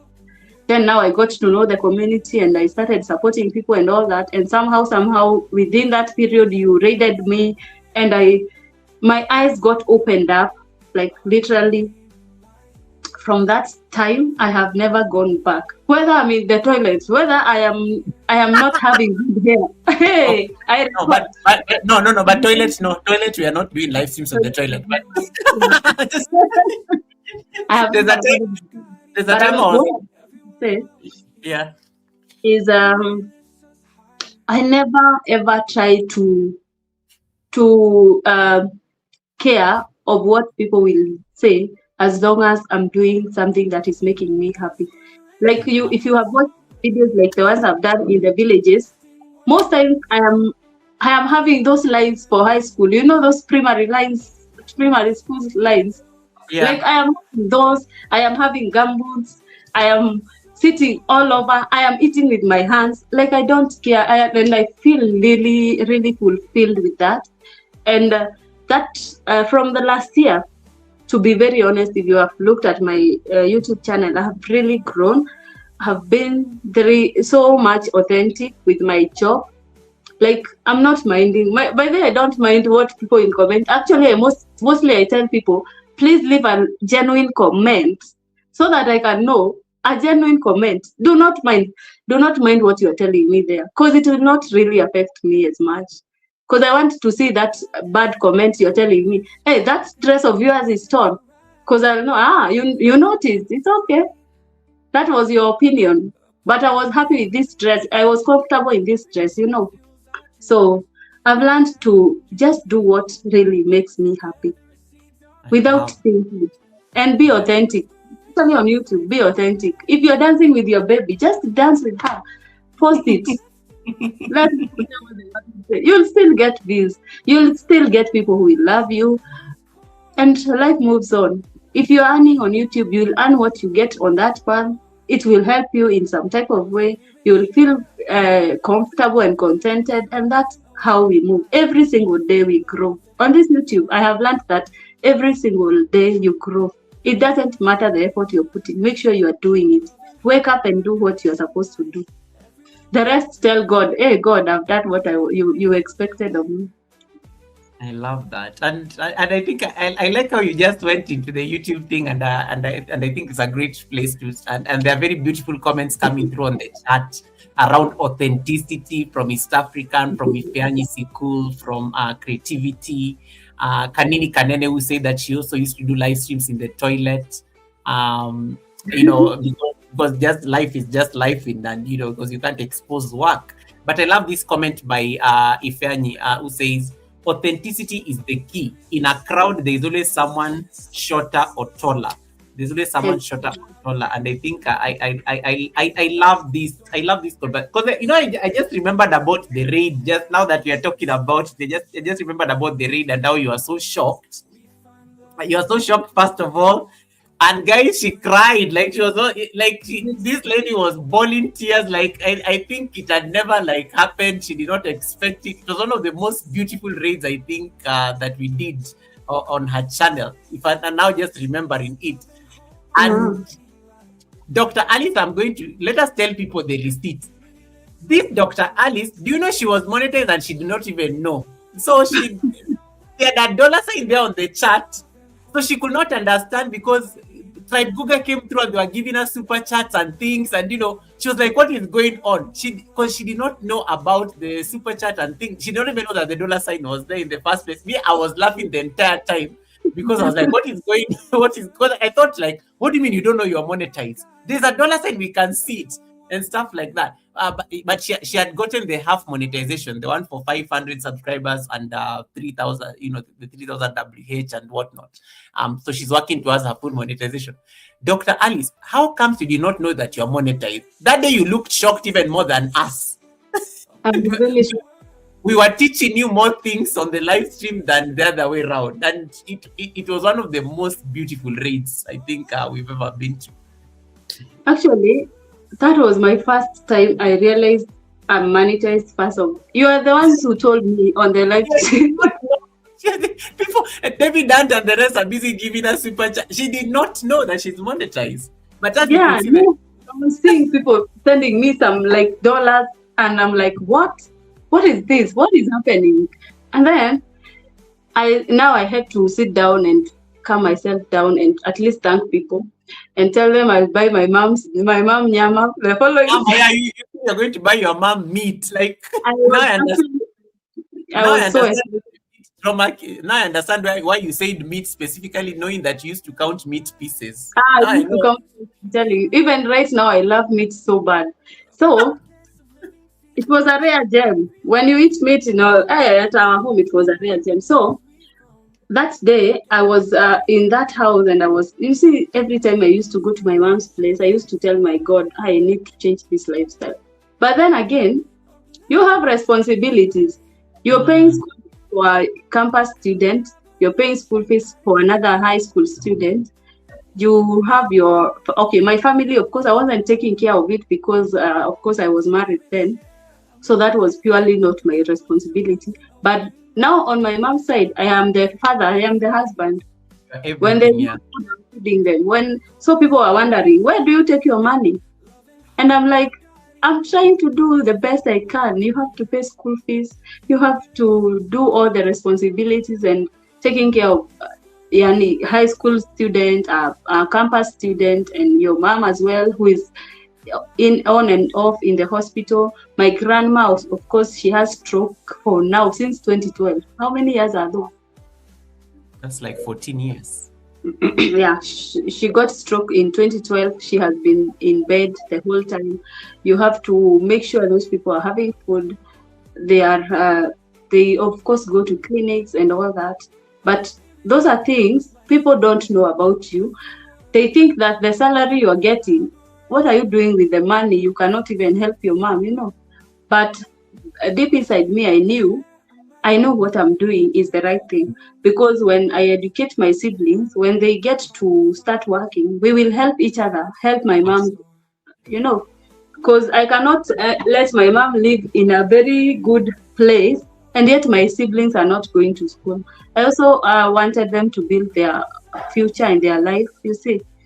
So that time it was one of the life-changing events.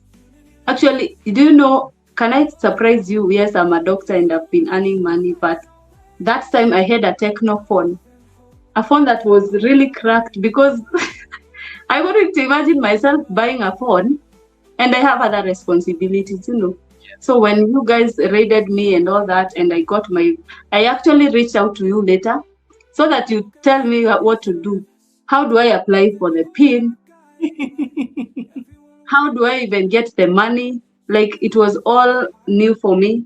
And when I got the money, the first thing I did is to buy a phone. Because I said, now this one, I had told God, you have to make sure you show people that this YouTube is something I'm doing.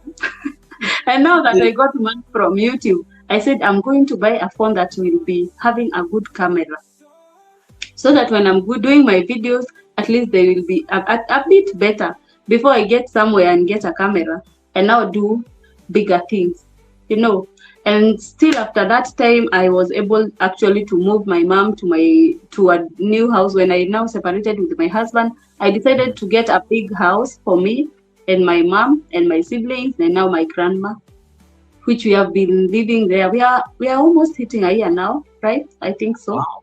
Okay. So at least I can say that from that day I got inspired, and I'm really working hard, because I know now this YouTube I have even more to showcase, And I know that with time, by the end of the year, I'm sure I'll be even somewhere better. I'll be doing better videos. I'll be having, now I have less, okay, not really less responsibilities, because now I have my kids to take care of. But I know by the end of the year, I'll be able to maybe get a camera, and do better and big things on this stream, because I really love YouTube. I love creating, I love showing the other side of me. Because, even there's also another thing that people believe in. If you are a doctor, there are things you can't do. Yes, If you are a pilot, there are things you're not supposed to do. you are a doctor. We expect you to be in serious conferences, going for those medical things and stuff. But you look at us. You're making YouTube fun like the rest of us. Like you're normal like us. Doctors are not normal people. So, but now you're normal like us. Yeah. Something else also that really inspired me to also start YouTube is that thing, because I was feeling like, when you let's say you're going to TikTok, you do a challenge, So I used to do a challenge, and people are like, "What kind of thing are you doing? This is not for you. You're not supposed to be doing this." And I'm like, "Why? Why am I not supposed to do it? You are a doctor. You are supposed to." And I'm like, "No, I also have a life outside being a doctor, and I have a life outside being a professional. I also sometimes I miss going out there and drinking and clubbing and all that, and there are times I will want to be with my kids and go outside there on the field and play football with them and do this eating challenges, Yeah. So now that I'm a doctor, people expect me not to eat in a fork and knife, I'm not supposed to eat with my hands. I'm supposed to be looking all glam all the time. There are times you feel like you want to be with this big T-shirt, and you're just, you're walking barefoot, You should see me. You should see me walk around the house sometimes in Crocs and stuff and everything. And then I think the time somebody ran into me, is like, "This is how you dress when you're not on YouTube and stuff." I'm like, yeah, because I just want to be me. I don't want to come up and the glamour, the cameras, the lights and everything. Not everybody, guys, we don't live like that. We don't. That's you usually see me on my YouTube channel and my social media platforms. I really showcase the other side of me. Actually, before I tell you I'm a doctor, it's not easy for people to find out that I'm a doctor, apart from the name. Actually, some people watch my videos and they're like, "Are you a real doctor, or is it PhD or something?" Or you're a quack doctor. Or you're just using the title for the sake of... And sometimes Joseph calls me Dr. Love. But also one of the things I like with your YouTube channel, and you're so different, because I remember the first time when we got to saw you, you are still trying to find your way around the YT streets, even just in terms of you're talking to the people and whatnot. But now you are so different. There's even a way you do your live streams is extremely different. There's more confidence on the camera. There's a way you know what you're discussing. But also I like the boundaries you keep. You don't bring in your profession on YouTube. And I think you've been very categorical about it. There's a time I think I was watching your live streams, because you normally do your live stream very late at night. So I think I was just listening in the bushes, and then I don't know, somebody asked you something. And I like how you shut them down, because it was something around medicine or something. They were actually asking you to prescribe something, and you refused blatantly, and you said, "Guys, I cannot discuss this. You already know how to reach me privately. My number is on my page, and I was like, I was so impressed, because there are people, like when they are on these YouTube streets, they will really struggle to they don't know how to say no, because they will want to use that opportunity as a way to justify that, yes, I'm a doctor. I'm going to prescribe what people are asking. But I like how you shut it down so professionally. And you continued, I think, discussing other things, because I think you're in the middle of a story about something about your kid. Your son had done something. You continued so beautifully, and I was so impressed. Because How do you keep those boundaries also between your work? Because you're in one of the most sensitive professions, to be honest, because it's medicine anyway. And there's certain things, even YouTube, really, you cannot discuss medicine things, related things, especially on YouTube. We have to give Yeah. disclaimers. One day, if we bring you here and you're to talk to us about like medicine and whatnot, we'll have to give disclaimers left, right, and center. But how do you keep that? How do you keep that boundary between Dr. Alice and also I am just Alice, guys. I have a life. I'm trying to like make sure my mom is living the most comfortable life. My kids are a mess. You'll hear them making noise in the background, but this is my life. This is how I'm living. So how do you like keep those boundaries and demarcation? You know, one thing I learned about this social media thing. In social media, we show people what we want them to see. You know, and the same way I've told you, what is making you happy? Is this making you feel comfortable sharing? If you're comfortable sharing it, you can show it. But now I realize there was a time I used to do maybe TikToks, I think so, not really on YouTube, TikToks. And there was also a time I used to do videos when I'm at work, at my job, actually, not really where I work, but my pharmacy. And then I realized people are asked, and I also used to stream on TikTok live. Then somehow somebody noticed that pharmacy. And I'm telling you, Goga, people used to come and say hi to me there. It was at Lumumba Drive. Now people used to come there and like they're like, Alice, how are you? Hi, Dr. Hey, uko hapa. Like, how did you even know me? You know, I'm not that. Yeah. Yeah.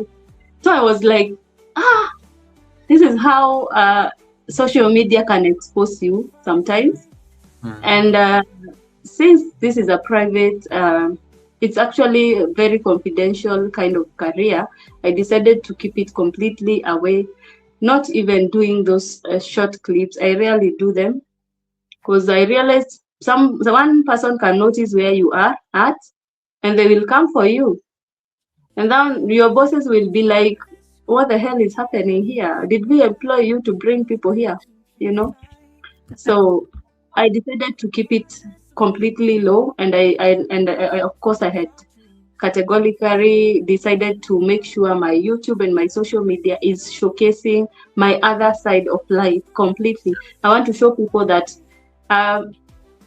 besides being a professional, you also have a life. Like, you also have a life. You also have problems. Sometimes you also go through problems. Sometimes you have challenges. Sometimes you will give up in life.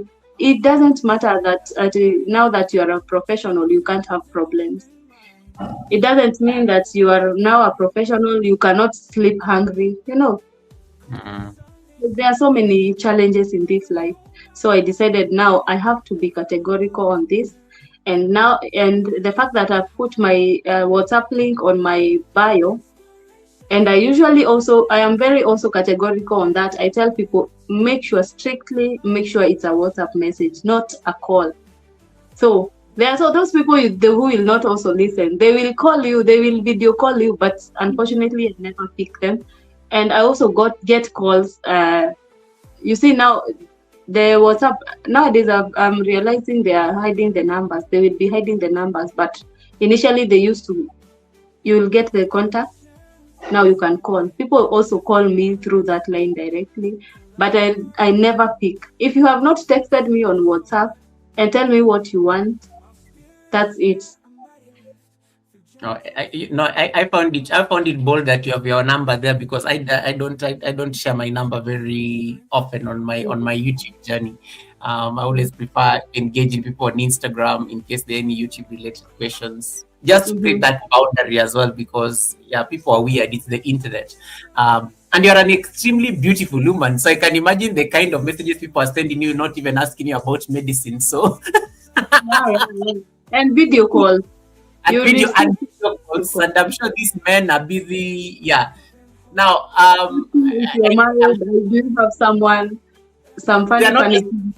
they're not asking for any cure or anything or the doctor's prescription. I'm very sure, for So, sure. I can advise you and tell you that, you see, even those people who come to my comment section and ask me, what is CG, what for malaria? How is type 2 diabetes CG diagnosed and all that? I tell them, please go to my WhatsApp link on my profile and text me there so that I help you in a good way. And most times I tell my fans, I will not charge you. This is how I earn my money and this is my profession. But if you come through my WhatsApp and tell me you're from YouTube, I'll help you. Yeah. Funny enough, I have never gotten one person texting me on WhatsApp for medical help from YouTube.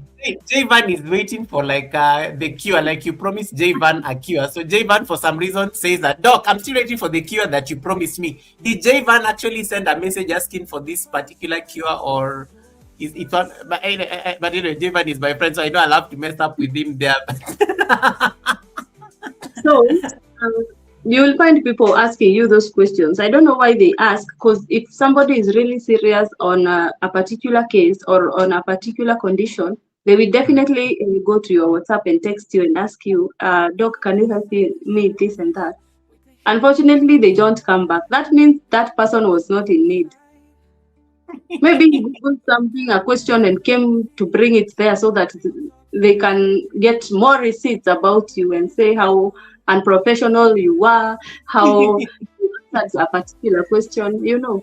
So Yeah, and we are living in the world of screenshots and whatnot, you know. exactly, and recording. Actually, it's funny that YouTube doesn't have that part. You see on TikTok, you find people are screen recording every single, like this live stream. People will record and make sure it's trending, you know. Yeah.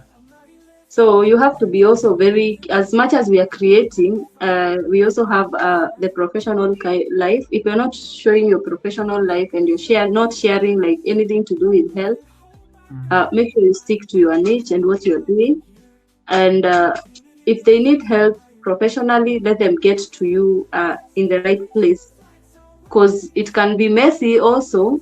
It can be really messy around you if you allow like to expose everything and you don't care, you know. Yeah, and you know you're in one of the most regulated also industries, because you Exactly. guys are you are like you are like guided by a board, their regulations and things like that. You can get deregistered, and you know it's a whole, yeah, and this is your bread and butter and stuff. So I totally understand. Me, for the longest time, I think in my previous profession, we had rules around media. You know, just generally any form of media. So even when I was starting my YouTube channel, I had to go and read the guidelines, because you are not supposed to like expose yourself in any form of media, and YouTube was a media. So there was just like a loophole somewhere. There was just a loophole in the rules that I used to keep my YouTube channel, because even I remember when I was asked by the communications director one day, do you think like what you're doing on YouTube is conflicting with your work? And I said, where? The guidelines are very specific. I'm not supposed to disclose where I work. I'm not supposed to give an opinion about this particular issue, because of the job and everything. And I just do my yoga stretches and just make noise on YouTube. Where have I like exposed the organization? Actually, they went to look, they did not find anything. That's how they left me with my channel. So it's one of those things that I think boundaries that you really have to also be aware of. Yeah, The and babies, remind yeah. Dr. Alice, the babies are growing. You know, the babies are growing. You're a mom, and you know, like you're also finding your own experience around motherhood. You know, you are a wife before last year. I just found out that, you know, you're in the middle of a separation and things like that. I don't think I want to get you into the nitty-gritties of it. But when it comes to like these collective experiences, you know, especially in terms of looking at some of your looking at some of like the habits and the patterns, you know, like when you look at your childhood, when you look at how you came into the world to a very young mother, and when you look at own mothering style, because you also like at some point you're not so sure you're going to become a mom, especially after losing your first two kids. Mhm. How do you say like your upbringing, especially knowing the fact that you did not have that advantage of having your parents, especially when you're growing up. um how you approaching your mothering like style, especially for your kids? What is that one thing that you're doing different with your kids that that you did not have the advantage of having when growing up, and you are intentionally trying to make sure that at least your kids don't miss out some of these particular things? Kapas, nice to see you. Kapas, Chanpel Wanjiri is sending hearts to you. Rob, I love the new name, Grandpa Rob. Rob, you do not have to flex that you're a grandpa. I got it when I came to your channel the other day, and I was like, why is Rob called? Who is Grandpa, and why are they live? So, talk to us about your mothering style and how how that upbringing, has influenced how you approach motherhood generally. What I try to do is to avoid exposing or doing things that I didn't like when I was growing up, I want to, first of all, the presence of a parent to a child, I think is very important, which of course I missed, but I felt that in whatever I do, I must create time and presence to my kids. Most times when I'm free and I'm not working, and most times I make sure I'm available for them, because that presence I feel is very important, especially in early stages of life, because that's when you bond with the kids, that's when you learn about them, their strengths, what they love, whether they have challenges in milestones, like if you are away from the child, you will never know anything about them. They also need that presence of a mother, of a dad as well. As much as we have our differences as parents, most times, I feel like whether you are together or not and you have your differences, make sure your kids are getting the presence of the mom and the presence of the dad as much as you can. Do not limit them. There's also one thing with African single moms, mostly. I don't know about others, mostly African single moms. When you have separated maybe with your man and you are raising the kids alone, most times you find them being so bitter in that they are telling the man, don't even come close to my kids, never ever. And then you tell your kids how their dad was bad, what he did to you. He went out and maybe got another family. He doesn't love you, Let me tell you, the moment you teach your kids that, they will grow with that, of course, but there'll be something that they are missing inside them and inside their hearts, and they will grow with that hatred in a way. And you are hating somebody, you don't know their mistake, and you do not know, you actually never played part for them separating or not being there, So I learned that as much as I did not maybe get a chance to be with my parents, like, it's so funny. You see, sometimes on this social media, you find maybe a lady, like on TikTok, there's like a girl I usually follow. She usually records videos with her dad, telling dad, hi dad, how are you? Yesterday you gave me like this $5,000 or something to go have fun with my friends. And then she asks the dad, why did you give me that kind of money? And then the dad tells her, because I want you to go have fun, and I want you to learn that you should not maybe date a man because of the kind of money he's giving you, I see this like movies. These are movies to me. How do you sit down and talk to your dad like one-on-one like this? And you talk about dad, I'm having a boyfriend. What do you think about it? How do you even start? So for me, I feel like allow your kids. If you're a single mom, just allow them to have their dads present. Let them know their dads as well.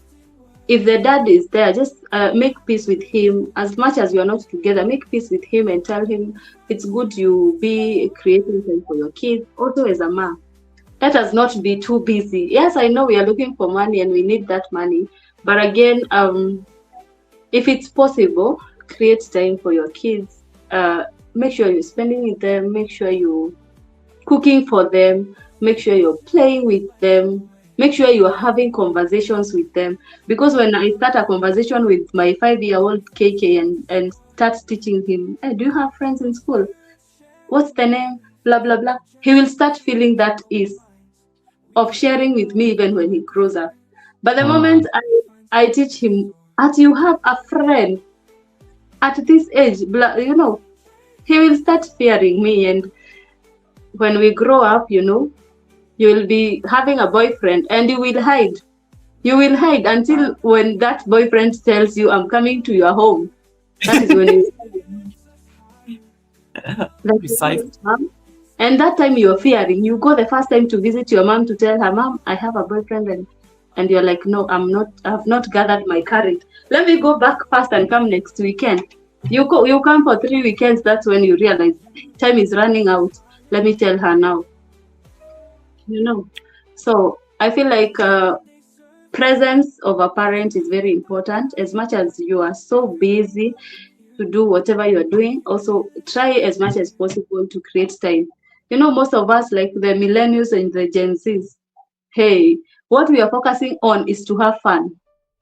As much as I go to work, I have a nanny.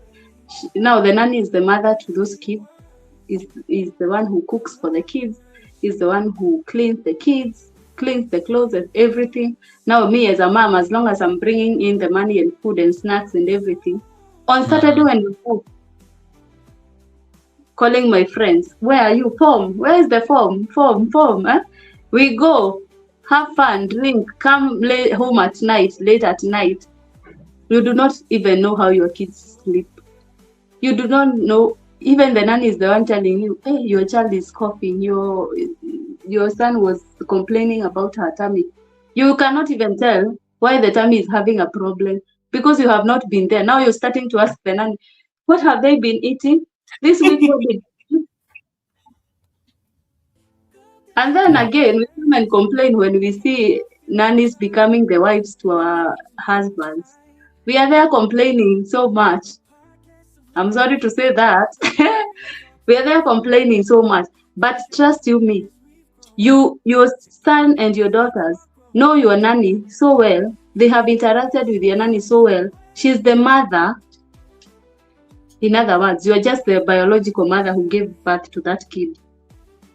And now you are the father now because you are the provider.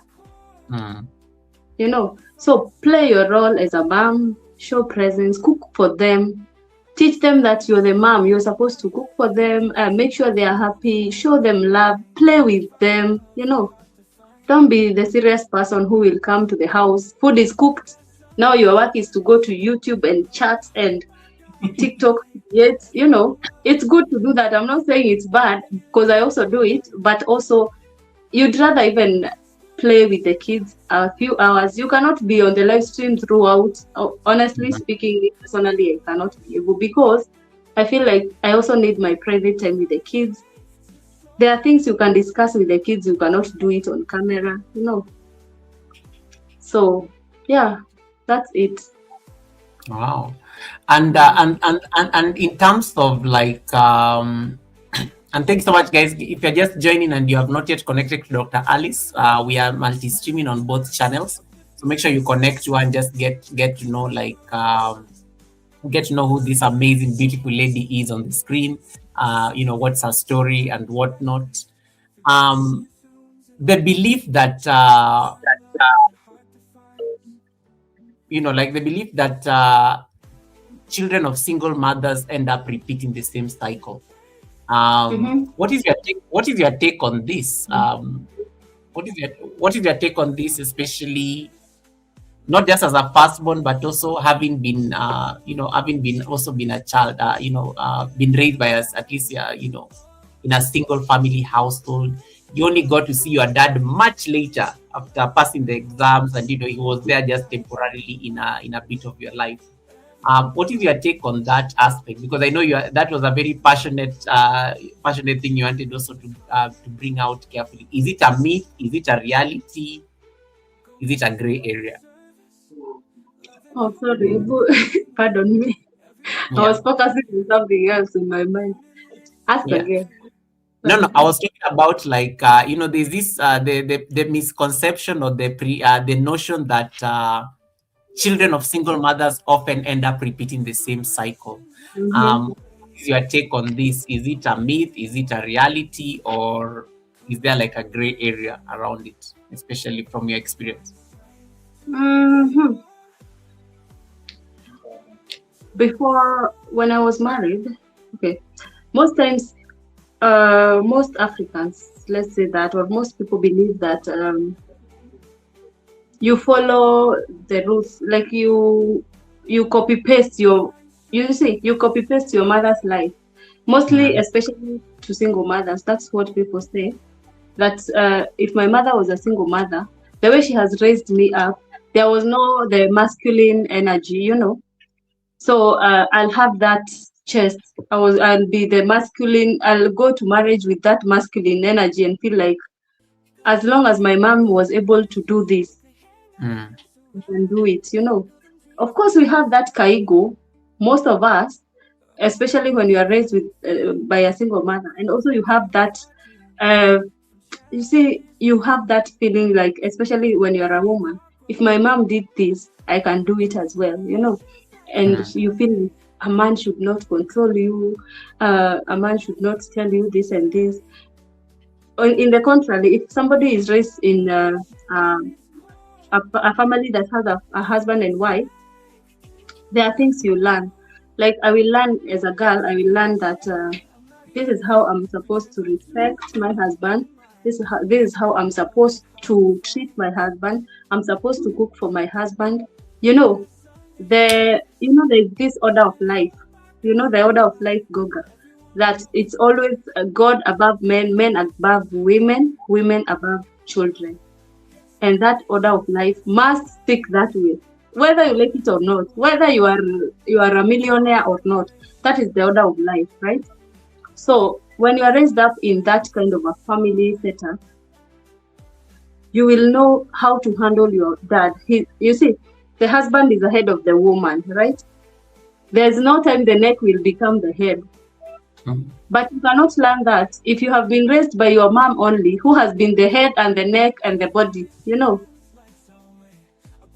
So there's now the spiritual order of life. Most times when you are raised by single moms, we miss that part because we don't know how. We cannot, honestly, you cannot learn how to respect a man, especially if you're a woman, when you have never seen your mom respecting or showing love to the man and all that. Also, as a guy, you cannot be able to know how to treat a woman the right way if you have not learned it from somewhere. You'll just do things the way you want, the way you feel like. That's why you're finding most Gen Zs are saying, it is what it is. Are you here or not? If you're not comfortable to stay here, go. It doesn't matter, because most of us, to be honest, have been raised by single moms and with that lifestyle of, doesn't matter, let's move. Life moves on. If we separate today, I move to the next, That's why you're finding people, it's not easy for them to stick to their own. You're just saying, nimetoka soko, kesho niko naoga. Wanasema you dressed up and you're back to the market. I'm back to the market tomorrow, That is now how the Gen Zs are taking things because of the way we are raised up, with that traumas, bitterness. You have not forgotten you have not forgiven your parents. You have not even have your identity. You also need to get to have an identity and to know yourself before you even start achieving things. You have to come to terms with you. At the end of the day, it's you. Whether you have a parent or not, whether they raised you in a bad way or not, it's about you. Now get to know your identity first. Know how you want your life to be. Forget about the past. and now focus on the future. Actually, you do not actually, most of us, all of us, we do not have a past, we do not have a future. We only have the present. That is how what I mean by having to get to know your identity. So forget about the past, forget about the future. You don't know. Do you know how tomorrow will be? You do not know. Nobody knows. As much as we plan to, next year I want to buy a land, next year I want to build this mansion, that next year you do not have it right now. What you have is the present, the today. Like now, what I have now today is this, right now is this live stream. That is your present moment, absolutely. It's either I give it my best, or I can even decide to tell you, Goga, we can end this, let's sleep. I'm tired. That is the present I have, you know.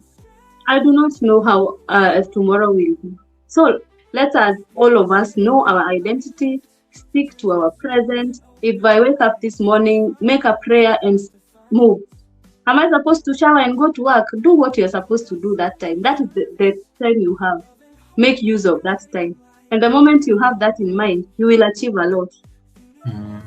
But if you have the future in your mind, if I'll do that next week, let me not do a video today, let me do next week. Do you know even if that next week will be there?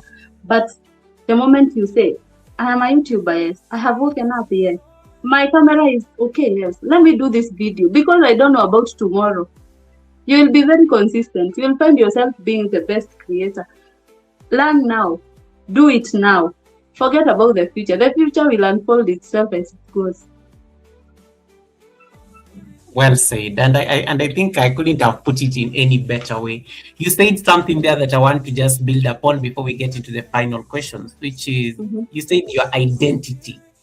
How are you finding like for, of course I'm sure for you, like you had to like find that identity, and sometimes that identity like takes a bit of it takes a lot of work sometimes, like and sometimes those decisions are very painful. I am not going to be my parent. It does not mean that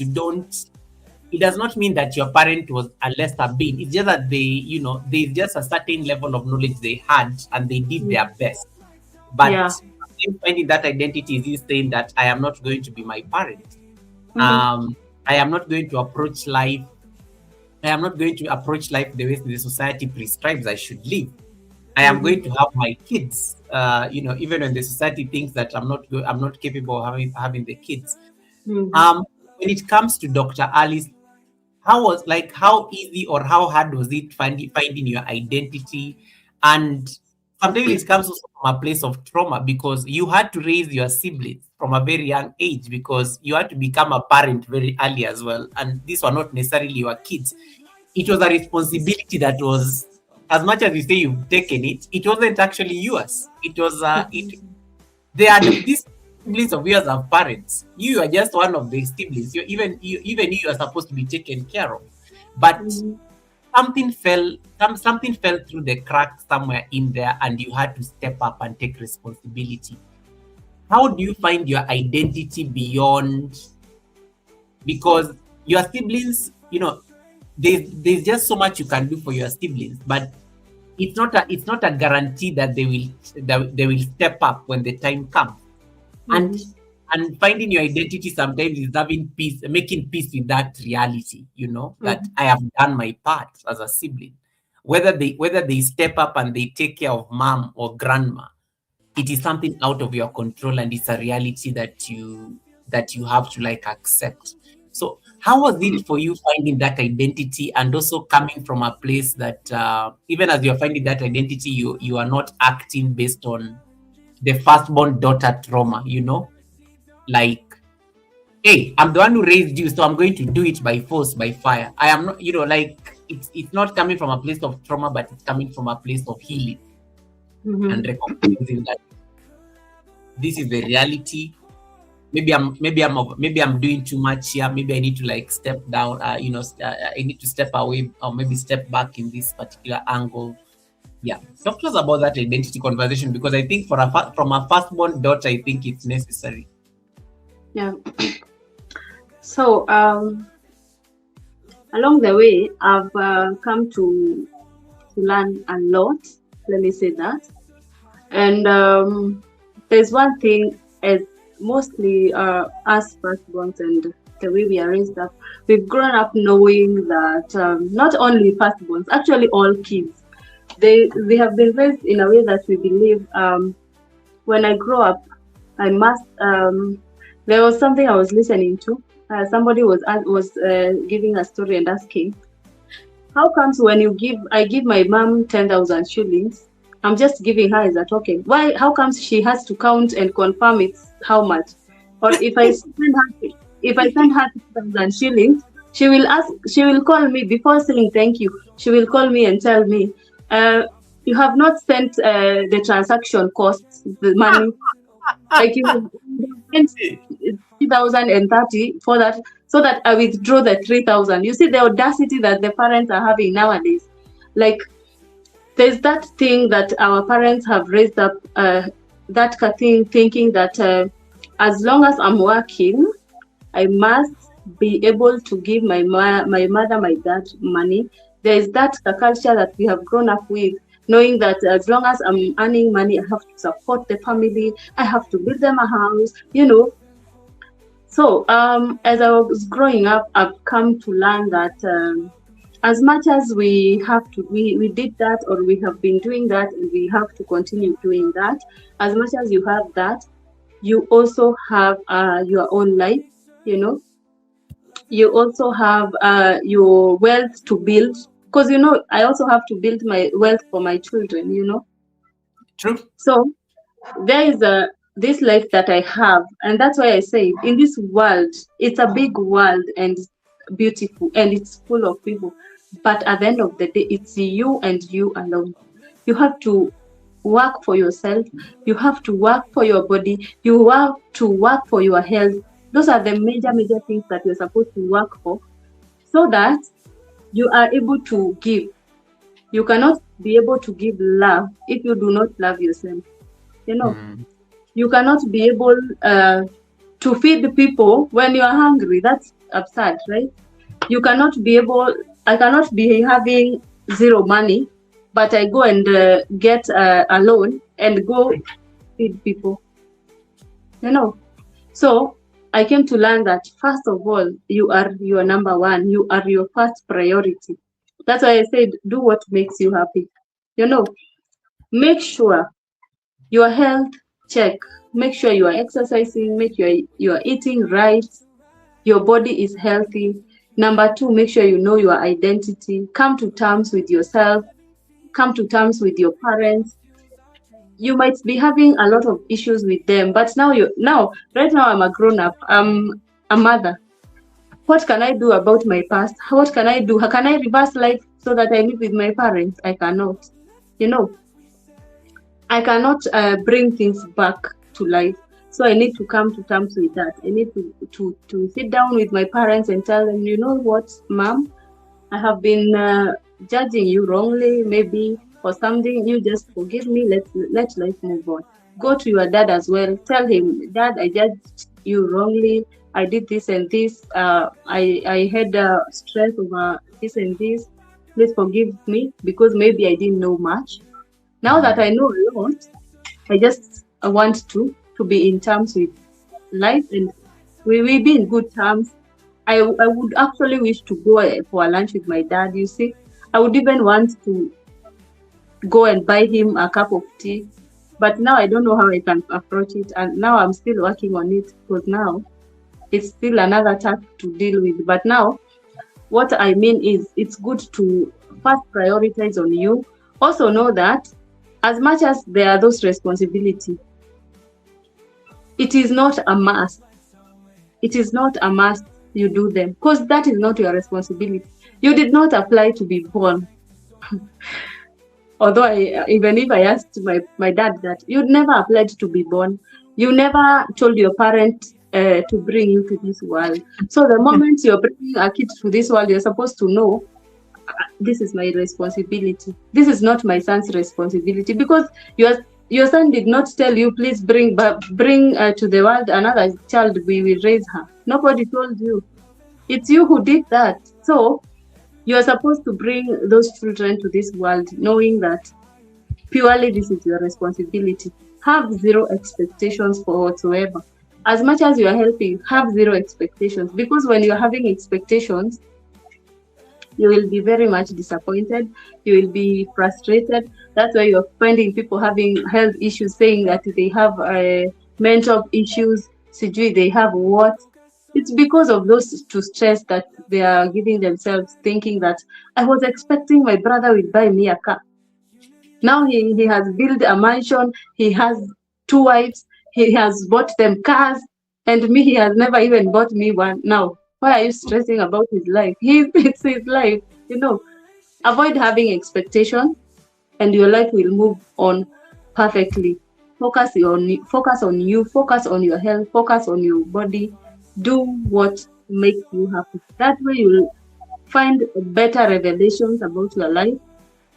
You will know how to handle things in a happy way, having zero expectations, and at the end of the day you get better results, and your brain opens up in some type of way that you are able to do things the right way. You are able to wake up and do what is expected of you, having zero expectations. If results come, if you have been successful in something, you will be surprised, like, this is what I achieved. Wow, this is what happened, But if I'm expecting by the end of the day I'll make 5,000 and then I get 2, that is where stress starts. But I'm supposed to wake up and do what I'm supposed to do and just wait. If it comes, if I get 10,000, I will be like, wow, this was good. If I get 2, also I'll still say, wow, I did something, If I get 0, I said I'll try tomorrow, because I did not have expectations. But the moment I have expectations, that's now the time we start going wrong. All right. We'll take a commercial break real quick before we get to the last segment of the Sunday service. There's a question that you are asked here by David Hunt. Oga, I'm not so sure if I can ask the doctor this question, but David Hunt is asking, Dr. Alice, does the pharmaceutical industry use okra in any way?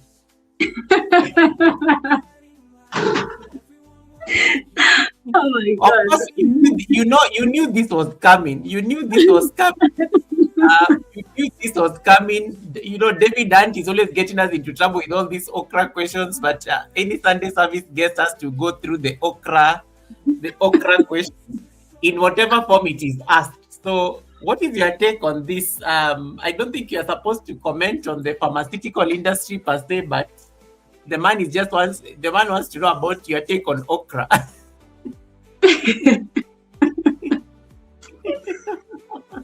I remember David always get us in trouble. David, and he never misses these chances to ask.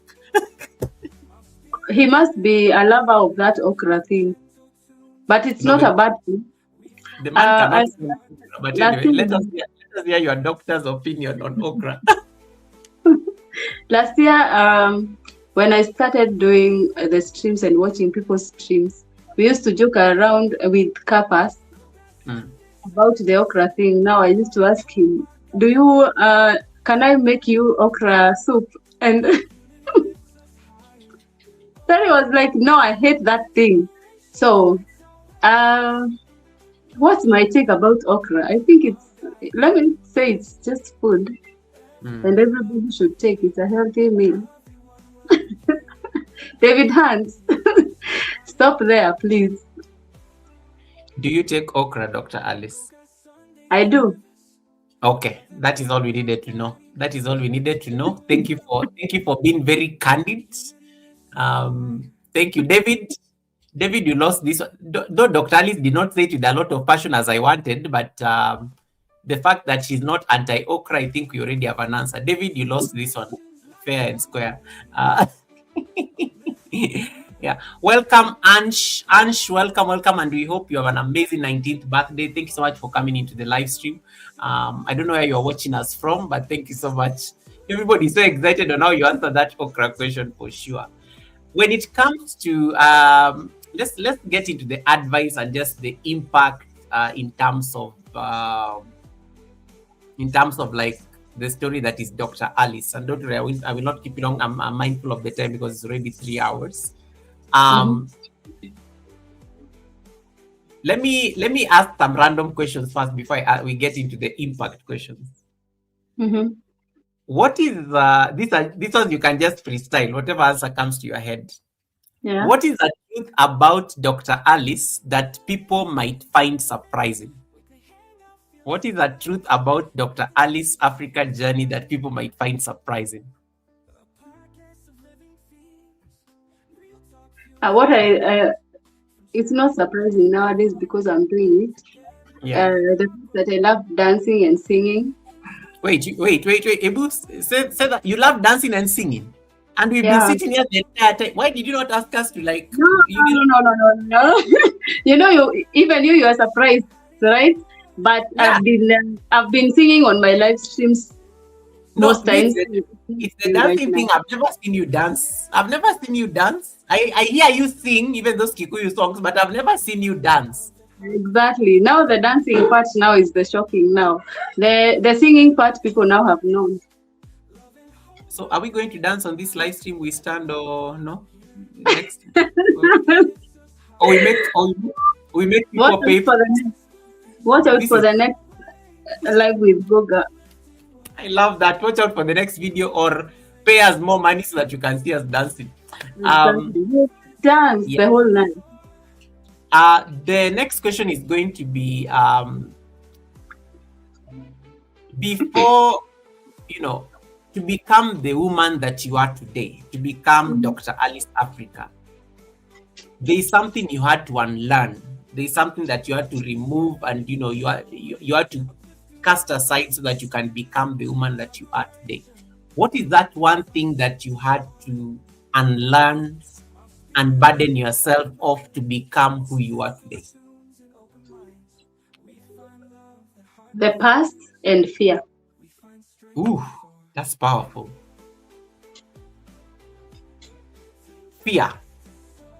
Fear, yes. Fear. Wow. Okay. Good to know. There were one-word answers. If your younger self, think of that girl who wrote that letter to the father, which I found very bold. If that version of Dr. Alice could see you right now, today, what do you think she would say? Pardon? If you remember the Dr. Alice that wrote a letter to the father on a full page document, how angry she was, schooling the father on how he did not take responsibility.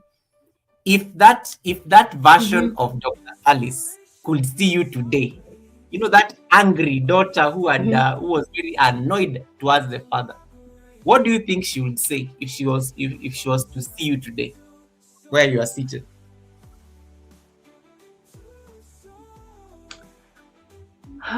What I would say, it was now I was young. Okay. So give yourself grace. You are young. Life has done its thing. I don't know what. Say that again. I can't hear you clearly. Mic test. Can you hear me? Mic tests. You're buffering. Is the I think you're okay now. Yeah, your internet disappeared for a bit. Just repeat what you said. What would that girl tell Dr. Alice?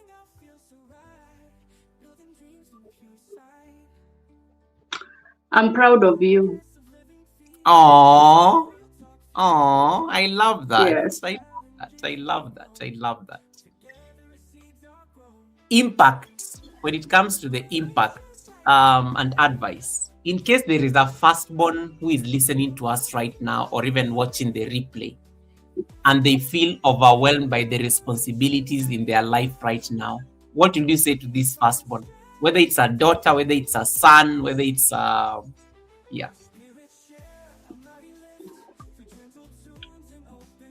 What I will tell them is, do do what you are capable of doing. Do not feel the pressure of overdoing things that you're not capable of doing, because most of the things are not your responsibilities. So do what you feel you're comfortable doing, and also prioritize on you. Number one, do you first, and then you handle the rest. So make sure you're doing what you can handle. The rest, leave it to God. He will handle. Leave it to your parents. They will handle. That is their responsibility fully. You do what you can do and what you're feeling is the right thing to do. Nice. Nobody should question you. Even if they question you, that is none of your business. Oof, that is deep. Do what is it? Just do what you can. Do what you can.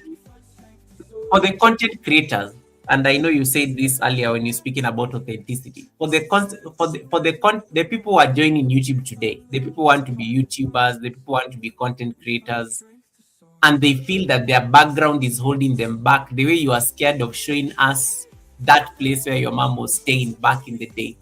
What is your message for the people who think that their background is what is stopping them from showing up fully? What I will tell them is, I said there's no tomorrow. You new creator who is here watching me, there's no tomorrow. Start now. Start right away. Where you are with what you have, just start it. Start with fear. You will fight that fear along the way. Start scared. You will fight that along the way.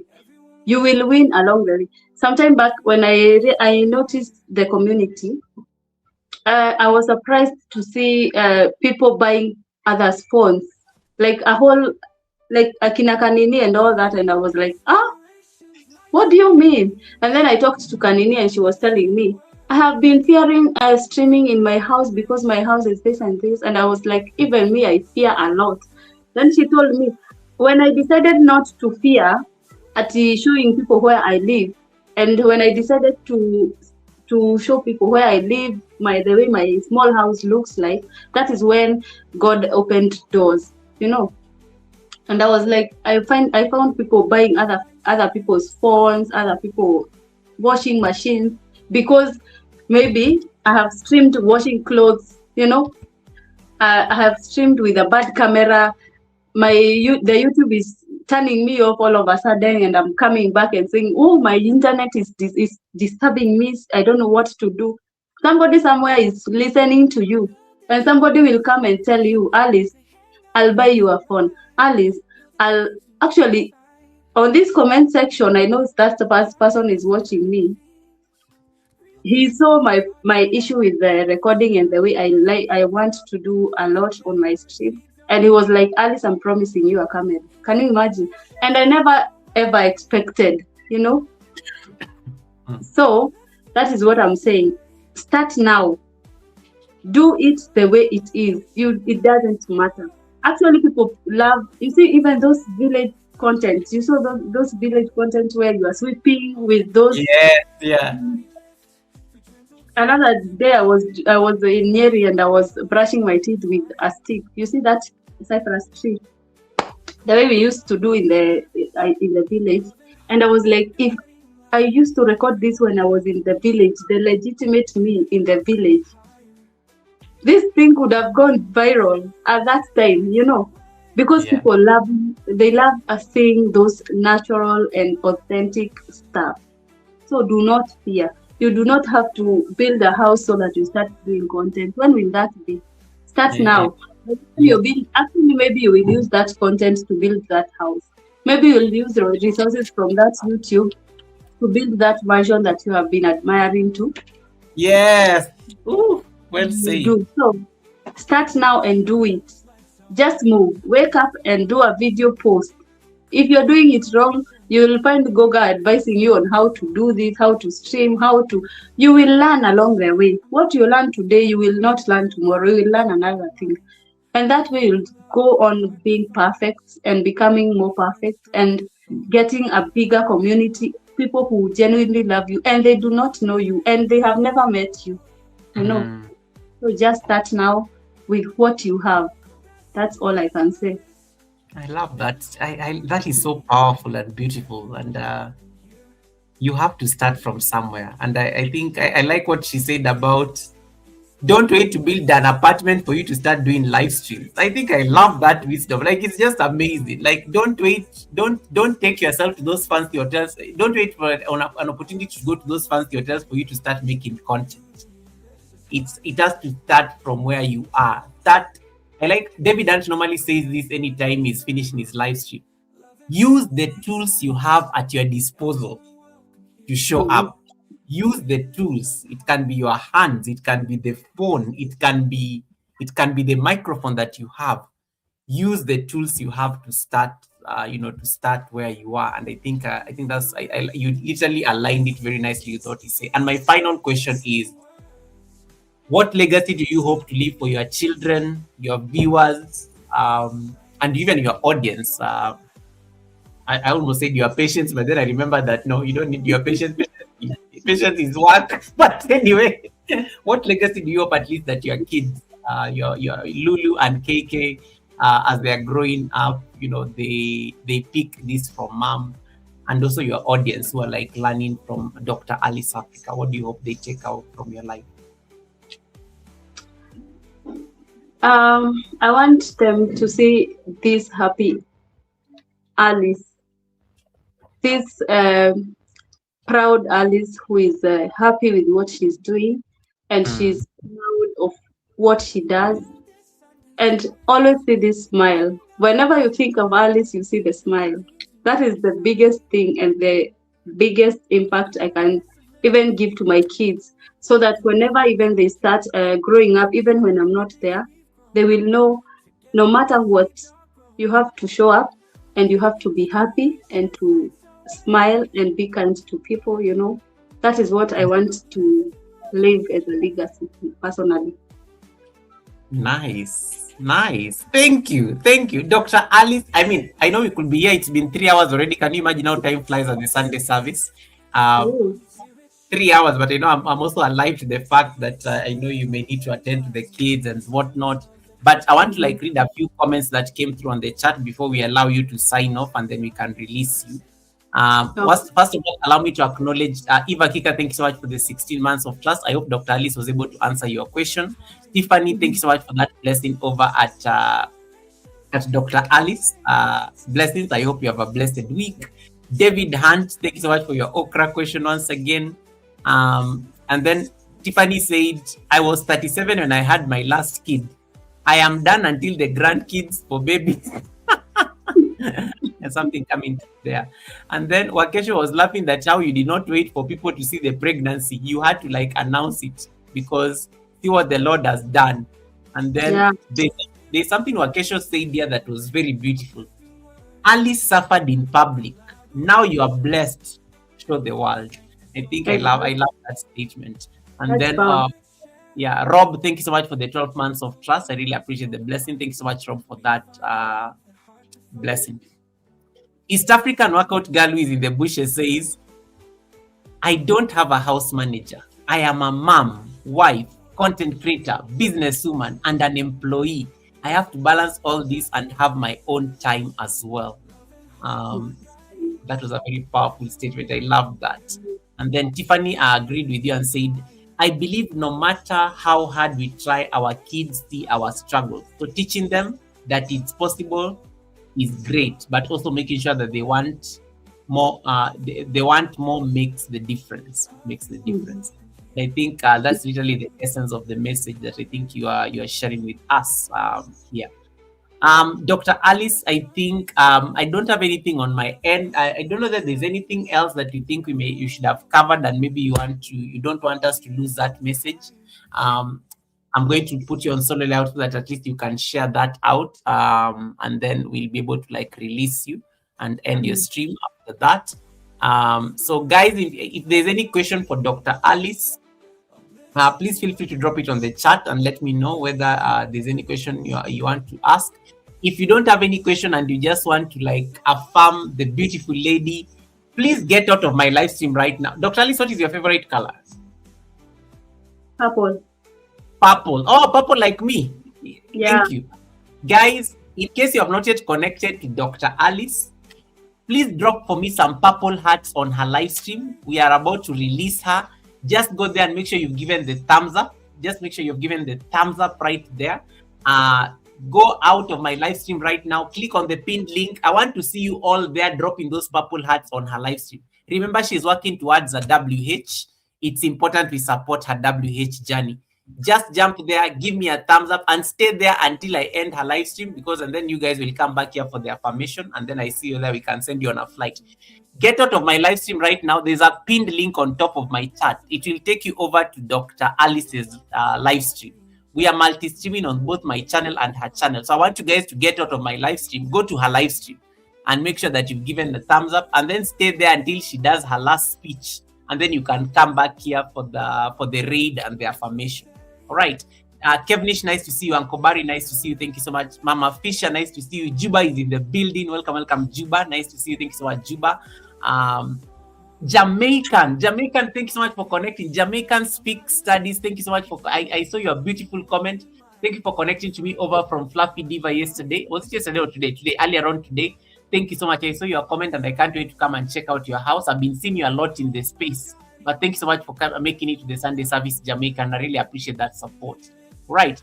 Yes, guys, if you've not yet connected to Dr. Alice, please make sure you are do those nice purple hearts over on her live stream and make sure that you're part of that beautiful community. And then once again, there was a poll that I'd put up there on top of the chat. In case you had not voted, we are going to come back to this shortly so that you guys can vote and tell me what you are. You type 1, 2, 3, or 4 on the chat. After the Sunday service, how do you feel? Do you feel like you are surviving? Do you feel like you are healing? Do you feel like you are growing? Or do you feel like you are thriving, like the good doctor just said here? You can type 1, 2, 3, or 4 on the chat based on the poll that is on your screens. All right. So I will ask you that. I will ask you that shortly. I think as we come on the.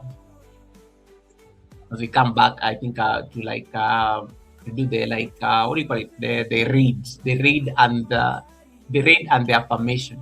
So thank you so much. I see everybody's confirming that they are connected to Dr. Alice. Thank you so much. Drop those purple hearts over to her live stream. It's very important before we release her.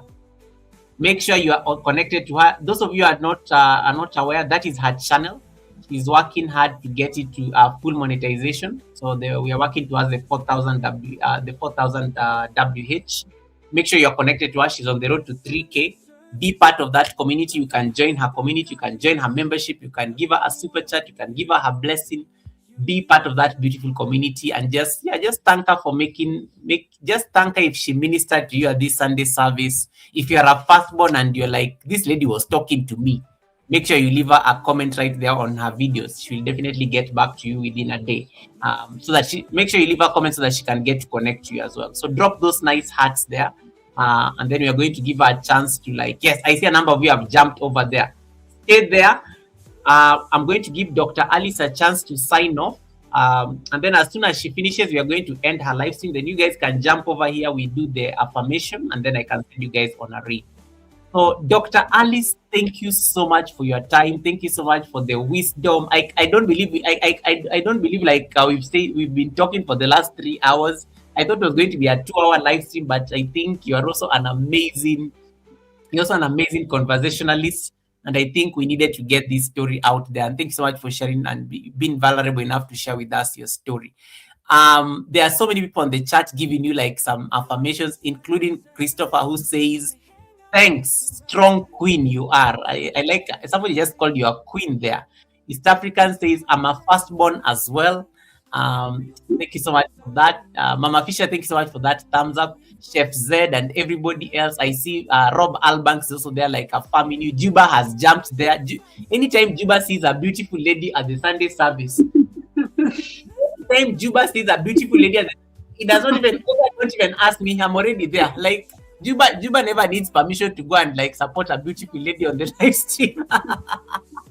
Yeah. Juba is just Juba. Oh my goodness. Yeah. Tiffany, no worries. We're just like finishing. So I just sent everybody over to Dr. Alice to confirm that they are connected to her and giving us some love before we like release her. So guys, confirm that you've dropped those nice purple hearts over at Dr. Alice's chat. Make sure you are connected to her. Stay there until she like finishes her speech. And then the moment I end the live stream, at least it will have stuck. All right. Thank you so much, everyone. And she does live streams. Dr. Alice, can you tell them your live stream schedule? I know you do live streams daily, so maybe you can tell them your live stream schedule so that they know how to find you in addition to the videos. Just something about it real quick. So most times I do my live streams in the evening. I've started doing live streams from around 6 to around 8 p.m. and then from 10. Mostly the main one is from 10 p.m. East African time to around 12 a.m. in the morning. So that's mostly when I do my live streams. We vibe there. I'm still looking for something creative I'll do during my live streams. But in the meantime, let's connect, let's grow, let's vibe together, let's sing, let's dance. You can bring in the challenges, we can do them. I'm super flexible on that end. So that's it. You can also actually watch my videos. I've been really consistent. I'm focusing on doing village lifestyle content, which I've traveled to like 2 villages now, and I'm trying to do my next, because now the other video for Nyeri, I streamed it. So guys, watch my videos. Give me a genuine comment. I love the showcasing the African lifestyle and the village lifestyle, and that's what I will really focus on basically on my videos, if you can watch and see. So please support me and make sure you subscribe to the channel as well. I'm road to 3K. I cannot believe it, by the way, and I'm so grateful to anybody who has supported me so far. Let me ask you, who is Shanpel? Shanpel has been sending you a lot of love here on the chat. Shanpel Shiro. She's my sister. She's my small sister. Oh, nice. Is it the yoga one, the flexible one? No, another one. There's no the yoga one. The yoga one is a small. She's younger. Okay. She's firstborn. Okay. Good to know. Just checking in. Thank you so much, Shanpel, for the love, and thank you so much for making sure you're holding the space for your sister. Rob is saying, great service, Brother Guga. Thank you so much, Rob. I really appreciate that, Rob. Thank you so much for that. Guys, without further ado, we have to release our guest. I've kept her here for 3 hours without even a break, and she's a mother. She's many things, and even as a doctor, she should have I shouldn't have kept her sitting for this long, because I know she always has to stretch and everything. We are going to release our guest, but before we do that, we are going to give her a chance to do like an outro, where we're going to put her on solo layout so that she can summarize everything, and then we can be able to like release her. So thank you so much, Dr. Alice. I will now put you on solo layout so that you can sign off, and then we can release you. And in case there's anything you wanted to say and maybe we forgot and we did not like put it, this is the chance to like shine. This is a chance to like promote yourself, and then we'll be able to like release you. Over to you. Thank you so much, Goga, for even giving me another title. You called me a conversationalist. Yes. Well, I practice that, but thank you for the new title. Now let me also, I've already told people to support me on my YouTube channel.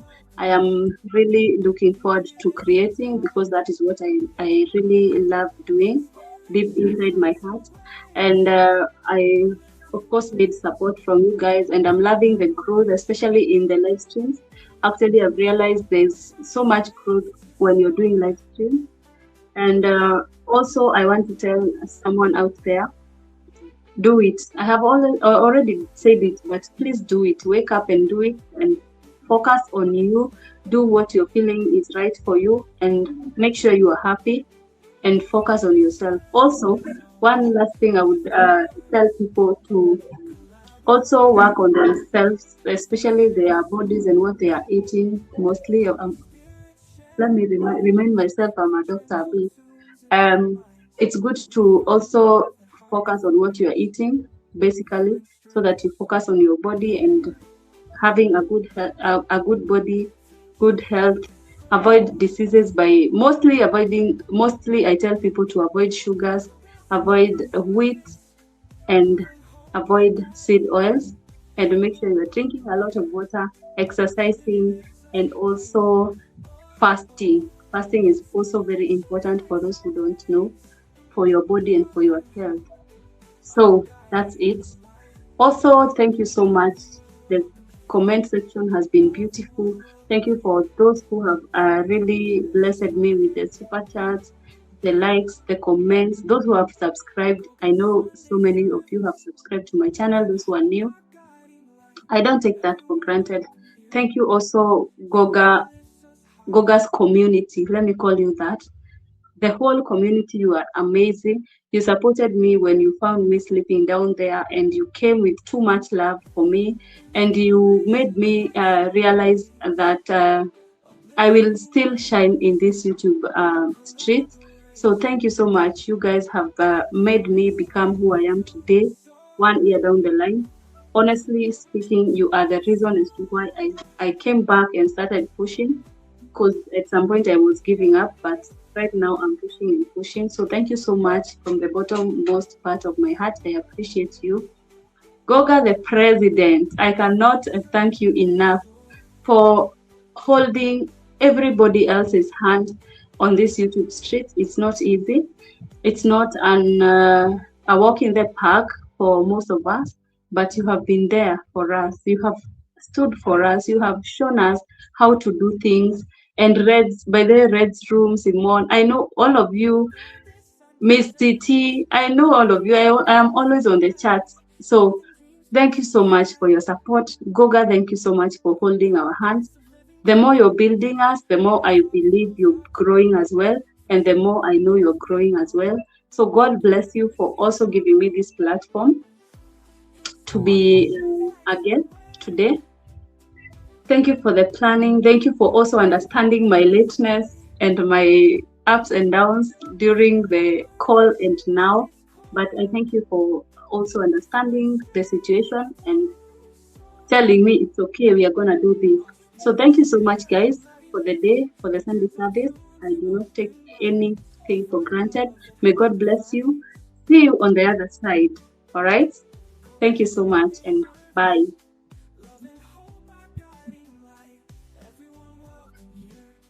Goga.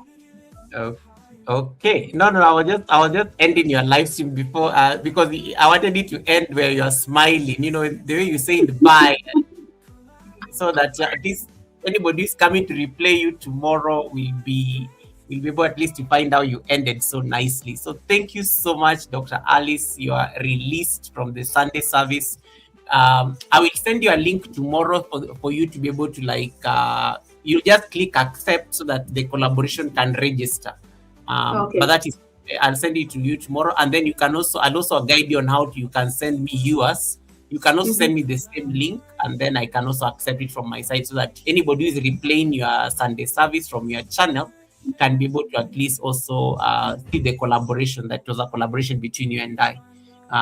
So yeah, so you're officially released. Thank you so much. Have a lovely rest of the evening. Thank you so much. All right. Bye-bye. All right, guys. Dr. Alice is out of the building. So let me just release her. She's out of the building. What a beautiful conversation. Man, that lady was, oof. She just went on and on. Dr. Alice Africa. Oof. I am so honored that I got to speak to this beautiful lady because I think we first planned to have her at the Sunday service like over 2-3 months ago. And then I think life just happened. I had my birthday party. I had all these things. There was just so much going on. But I think today was the best day to actually have Dr. Alice just come and talk to us. And I think she did an amazing job in terms of what she did. To the firstborns on the live stream, we see you. To the firstborns on the live stream, we see you. We see you. Keep thriving, keep growing, keep healing, keep embracing your best self. I think that's what we needed to hear today. All right, there are only two things left. I need to like do the Rob, leave me. I need to like do the what do you call it? I need to do the affirmation and then I need to like send you guys on a read. Okay. So let me see whether I hope I don't get to like have a mishap like last week. Last week there was a mishap. My plane has been fixed. The jet is back. So I do have my jet back. So let me see receipts. Goga, can you believe Red Zoom just did a premiere, he did not trade, and he also fell asleep. This is not funny. That is, but anyway, the man has been overworking. Red Zoom always, I think, I'm always happy when I hear Red Zoom is asleep on Sunday because Red Zoom just keeps working. Red Zoom does not know how to stop. So I always appreciate when he's like at least he gets rest. But Miss TikTok, how comes you did not go live today? I came to see you cooking. I did not see anything. What happened today, Miss TikTok? Did the internet gods decide to like ignore you? What happened? Miss TikTok, some of us, let me tell you, Miss TikTok, I'm speaking on my own behalf. Some of us plan our lives around your cooking Sunday live streams. I always know you have to, I always know I have to come and support your cooking live stream on Sunday as I'm preparing for the Sunday service. What happened today? I waited, nothing. What happened? Did you like have KFC internet? What happened? I want to know. I'm asking for a friend because I don't know what happened. All right. Tell us what happened because you did not cook today. It's only Auntie who is telling me that she has cooked up a storm for the entire family. Auntie, why did you cook and you did not do it on live stream? That was like 3 hours that you could have made some serious watch hours and some ad revenue. Anytime you are cooking, anytime you are cooking and you are cooking up a storm, that is an opportunity to do a live stream, unless of course your spouse is there and maybe you don't want the world to see them. But please don't. That was Auntie, that was an opportunity to like do a live stream. Otherwise it has gone to waste. 3 hours of content, ad revenue, engagement, all those kind of things. Miss TikTok says, Goga, because I lost my monetization, I could not get food to cook today.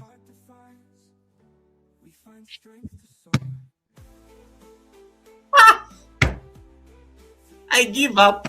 I don't even have a comeback. Miss TikTok, you're really going to milk this thing. Miss TikTok, you're really going to milk this demonetization thing like this. I don't even have a comeback. And then Fluffy Diva says, Goga, remember she's demonetized. She's broke.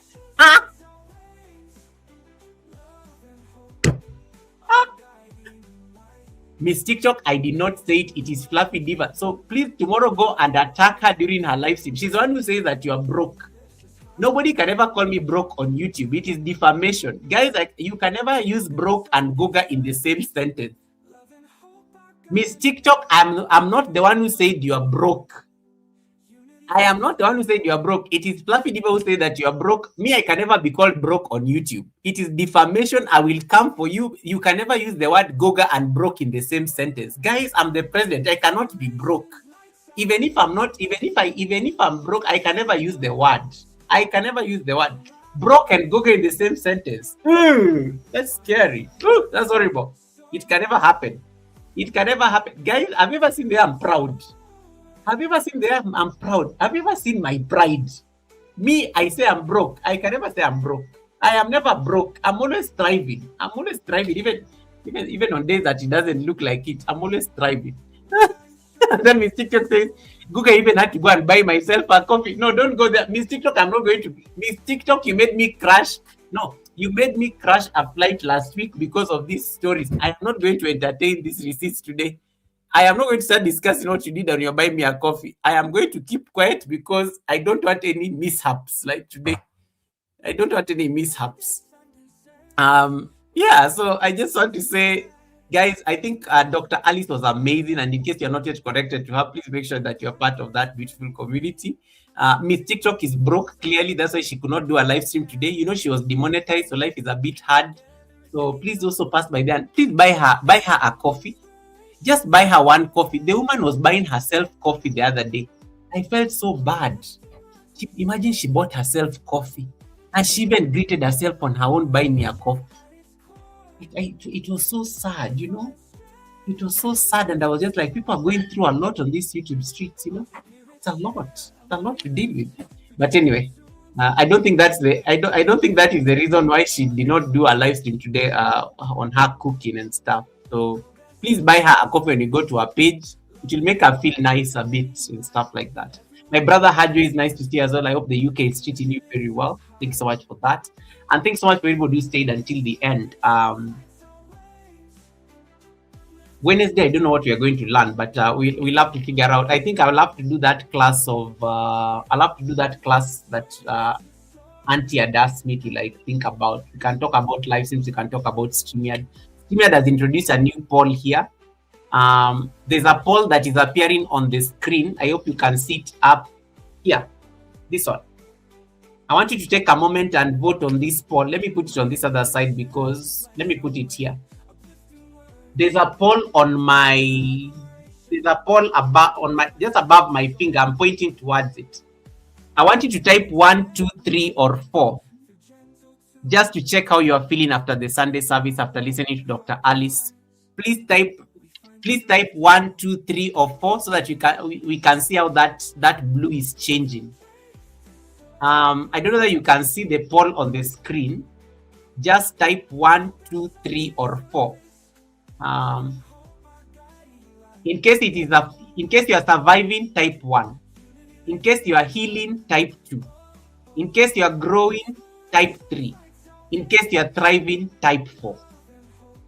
Yes, one person has typed that they are surviving. Yes, just try it out. It's a new feature that StreamYard introduced last week, and you can see how it's changing on the screen. I find it very brilliant. You can be using this to like confirm the moods of your people. Red Room, welcome. You have just been reported that you did not trade from a premier, but it's none of my business. I'm just reporting the facts as I've been told. Red Room, I don't know what happened, but you've been reported. You've been reported, and the person who reported you was shocked. Her flabber was gasted. You know, her flabber was gasted. That yeah, Mystical, can you go and cook so that we can raid you? You get some watch hours. Go and open your kitchen right away so that we can raid you there. You are safe to raid so that I don't get into problems. Right, so type the number 1, 2, 3, or 4 just to test your mood. I want 10, at least I want 10 numbers. Nobody has voted for healing. Nobody has voted for healing. Okay. You guys can see the poll on the screen, right? It's here. It's here. So that is a new widget that StreamYard has introduced. You'll find it here. Let me see if I can share my screen so that you can see it. You'll find it here when you go to StreamYard, and I think it's available for everybody, even the ones who have, even the ones that are not paid. Just go to your StreamYard, and then on the right, this part where there is widgets, you can set up the poll, and then you can hide it in case you want to talk, and then you can bring it back in case you want people to keep typing. So it gives you 4 options. You can set up a new poll. You can stop the poll in case you want to stop the poll just to get the results.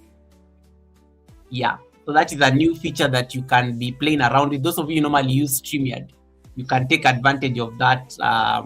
Chef Z, what are you typing? Chef Z, can you make up your mind? You can't type 1, 2, 3 in the same chat. Chef Z, what is 1, 2, 3? Chef Z, pick up your struggles. Yeah, pick up your struggles. Goga, 2 minutes before premiere, Red started setting up the raid. You know, I have receipts. I have receipts on Red, but I don't know that I want to discuss them today because I'm half asleep. Let me not discuss them because I'll end up crashing. I don't want drama with these crashes.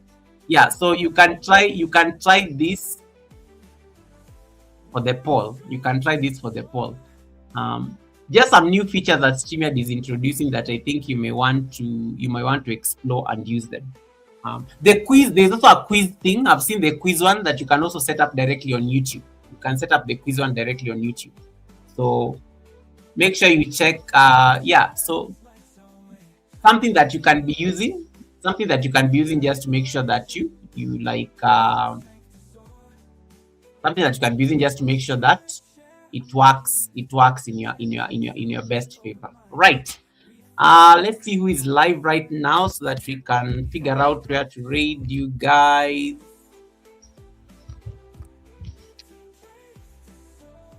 Resume, can you stop misleading me? Miss TikTok is not live. Miss TikTok did not go live today. I've been asking her what happened, and she says because she's broke, she was demonetized, she does not have money to buy food.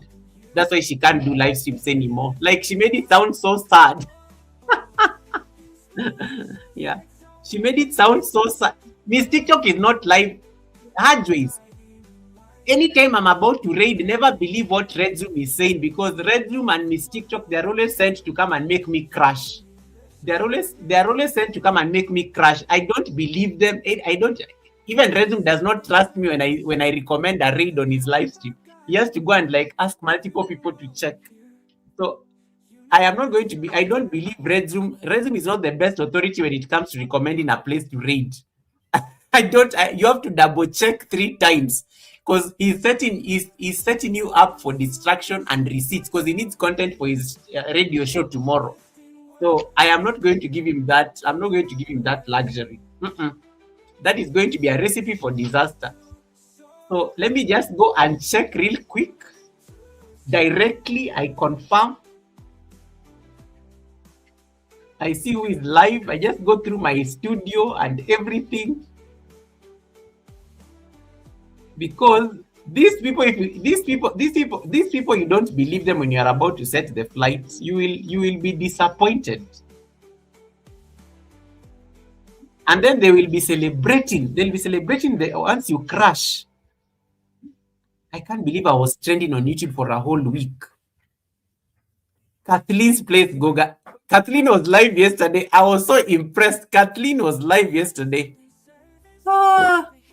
Kathleen's place was live. It was so insane. Let me see that. Let me see his live. Yesterday I went to Kathleen's place at night. Kathleen's place was recommended by Fluffy Diva's husband, and that's how we crashed. That's how we crashed with Miss TikTok, and that's how Miss TikTok receipts. Miss TikTok went to church and prayed for me, and I also crashed. I was trending the whole week. Yo. So today I am going to be very quiet. I am not going to discuss anybody's business, because I'm about to just set up the raid. I don't want to repeat the same mistake. So today let me just see who is live. I'm not going to listen to anybody. Today I'm just going to pick whoever I see. KK's kitchen is live. But KK, last time KK was doing a silent one. Diesel is live. I can send you guys to Diesel. Diesel is always safe, and we all love Diesel. So yeah, we can send you guys to Diesel. Diesel is always safe for me. You pick people who are safe, even though Blessed Life Journey dreads it. Let me pick. Diesel is on the road to 400 subscribers. Very deserving, very, very, very right. He's a very proper man. He knows how to accept raids. I am sending you there. Let us go and make him happy. He only has 3 people watching. Safe place. Let me play safe. Let me play safe. I am not going to like crash jets. I'm not going to crash jets. Helen is live. Goga is live. Mr. Beast is live. One day I will raid you guys to Mr. Beast. One day I'm going to raid you guys to Al Jazeera. Guys, there's a day, this is not the devil. There's a day something was telling me to raid you guys to Al Jazeera. Why do you think why do you think I use Al Jazeera as an example? Guys, did you know Al Jazeera, you cannot type on their chat unless you've been a subscriber for 1 year. And then they've been streaming for the last 3 years. That live stream has never ended. The live stream started 3 years ago, and it is still ongoing. And you cannot type on that chat unless you've been subscribed to Al Jazeera for the last 1 year. That is the place I will send you one day when you guys annoy me. I will throw you to that live stream where you cannot type anything. I don't even know what you're going to call it. One day I'm going to send you out there. Miss TikTok, I can never send people to Joshua Holmes. He may start praying for me, and then I'll start. He may start praying for me, and then I'll be getting problems. I don't want to go to. I'm not sending you guys to that church. Miss TikTok, I have receipts. Have you ever noticed that when you go to that live stream? I hope Simone is not listening to this. Miss TikTok, can you come to the front of the screen as well? Come, Miss TikTok. Have you ever realized that when you go to that live streams, I don't want to say his name. Have you ever noticed when you go to Joshua's live stream, everybody has his name. Everybody is called his surname. Have you ever noticed that, Miss TikTok? I have so many questions about that live stream. I can never send people there because, Miss TikTok, have you ever noticed? And why are they not monetized? Miss TikTok, why are they? I have so many questions about that. I have so many questions about that place, but I'm not one to gossip, so I'm not going to discuss. But have you ever noticed it's like everybody on that live stream is called Goga. Everybody. And the live stream has like over 300, 400 people watching. Imagine Red Room TV Goga, Blessed Life Journey Goga, Chef Z Kitchen Goga, Miss TikTok Mix Vlogs Goga. Like, make it make sense. I always have so many questions on that live stream, but Miss TikTok, I'm not going to send people there because we will get into trouble. I'm not going there. I don't want that guy to pray for me, and then I start having problems. Classic, thank you so much, Classic. I hope you're doing well. Please say hi to your husband for me. I know your husband. I know your husband is one of my biggest fans, so thank you so much for that. Sue, welcome, Sue. So I can see your surname, Susan Mushiri. Welcome, Sue. Nice to see you. Juba is live, but Juba is on the chat. Guys, can you stop confusing me? I am not sending you anywhere. I am going to send you guys to Diesel. I don't trust any of you and the places you are recommending. I am sending you to my brother Diesel in the UK. Blessed says, Goga, I don't understand why they all have the same name. Blessed, you know that prophet. Blessed receipts can never miss you. You know the prophet we are talking about. I thought it's only Simone who knows this person. I was even shocked when Miss TikTok one day started talking about Joshua. I was shocked. How does Miss TikTok know this person? Because I've never discussed it with her. It is only Simone who knows Joshua because I sent Simone the live stream one day. I was shocked how Miss TikTok found out about this prophet the first time she ever mentioned on my live stream. So, Goga, you are always there. Miss TikTok, I never even chat on that live stream. I just like following the drama. Miss TikTok, you know I love drama. Only Simone knows about the Joshua. I don't know how Miss TikTok found out about Joshua because I never shared it with anybody else.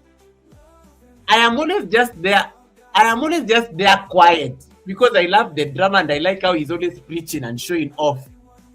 You know, he's wearing gold and stuff, and then the man has style. Me, I'm always there just for the drama. Nothing. I've never even said anything. I have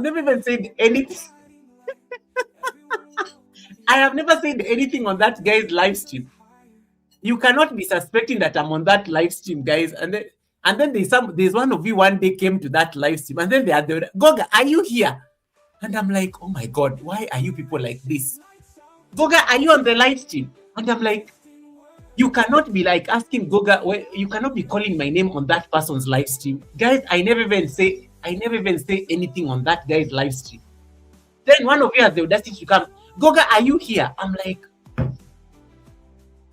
guys, you have to behave. When you are in church, you cannot be looking for me for receipts and even have the audacity to type on that guy's live stream. Goga, are you here? Goga, are you here? I'm like, why are you people like this? You cannot be asking for me in that live stream. That live stream, we have to behave. We have to be very, because everybody has the same name on that live stream.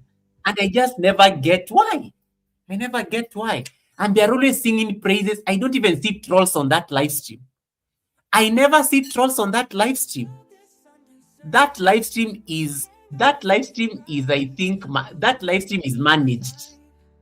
That person's live stream is managed. I've never seen a troll. I've never seen anybody say anything bad in that live stream. And everybody has the same name on that live stream. And there are 300 people watching. I never get it. And it is not monetized. There's no dollar sign. I don't see. He doesn't ask for offerings. He doesn't ask for offerings. The guy is blessed. Abundance flows in that place. The guy is blessed. There's a day he was preaching at us. That day Simone was there on that church.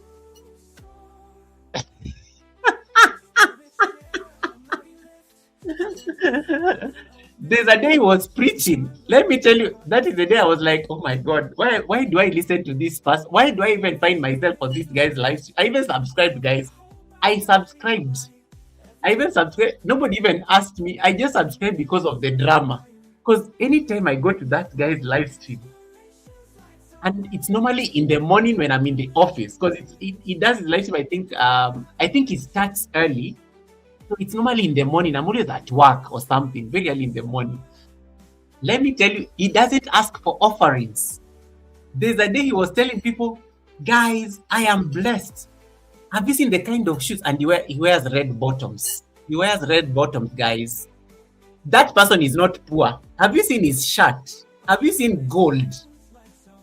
I've never seen anybody ask, guys, maybe that person does not even need to be monetized. Because monetization is not their problem. They don't need your small dollars and things on the dollar sign and things like that. Simone was there that day in that church when you were being told that, oh guys, I am blessed. I don't have this kind of problems. And then I think somebody had the audacity to ask me, Goga, are you here? I don't know if it was Helen or who. There's somebody I sent the link as well. And the person comes and starts calling Goga on that person's live stream. Guys, you cannot embarrass me in church like this. There are some places I just like being in the bush and being quiet without nobody knowing that I'm there. And that is Joshua's live stream. So please never call my name on Joshua's live stream, because I will ignore you. I will pretend that I'm not there because I'm not there. I am not there. But you ask yourself, why does everybody have that person's name? But because me, I'm not one to like speak badly about prophets. I am not going to like say anything about the prophet. I will just let it rest at this point. I will let it rest at this point. But I'm subscribed, guys. I follow him. I follow him because I love the drama. Let me tell you, I don't know why I'm so attracted to the drama that Joshua brings on YouTube. I just can't help myself. Guys, I can't help myself. I subscribe for the drama. I'm connected to that channel. I see all his notifications. I'm always there when he's live. There's a time he did not go live for like 3 days. I even had to ask Simone, did our pastor go live? I've not seen our pastor. And Simone was even like, Goga, can you stop calling my name? Because I'm like, Simone, I've not seen our prophet hasn't been live for the last 3 days. I am so invested. Like, it is insane. And this person does not even know me. There's a time he did not go live for like a whole week. I had to go and check and confirm that I was not unsubscribed. I had not been blocked. And then I realized he had been away. And when he came back, he said why he had been away. There was some ministry work that he was doing or something like that. He had been traveling somewhere in the world. Even had a new hairstyle by then. Guys, I don't talk badly about prophets, but if you don't know Joshua, you need to be connected to Joshua. Blessed says, Google might be here too. Blessed, that is why we are not saying the name. Blessed, that is why we cannot say the name on the live stream. I don't want to be a prayer item tomorrow. I don't want to be a prayer item tomorrow on that live stream, because that guy can roast you. That guy can roast you, and these people can come and report my channel. Me, I don't want drama. I don't want drama. I don't want drama. Man. Yeah, but anyway, let me tell you, YouTube is a very interesting space. Let's just say YouTube is a very interesting space. And everybody is always doing things on this YouTube space. So, but please never greet me. Never greet me in that live stream, because I will ignore you. I will pretend I'm not there. I will not do anything. And guys, allow me to like say happy birthday once again to Simone TV. Happy birthday once again to Misha Bless son, Adenio. Happy birthday to Joy Kenya. I know Joy Kenya is always watching in the bushes. Happy birthday to you. Happy birthday to who else? I think who else celebrated their birthday this week? Krishna, my sister Krishna. Thank you so much and happy birthday. I am going to like I am going to. Blessed, leave me alone. You'll be an elephant in the room. Blessed, can you stop enabling that behavior? The elephant in the room, Fluffy Diva. Fluffy Diva is going to see that statement. Let us address the elephant in the room. Oh my goodness.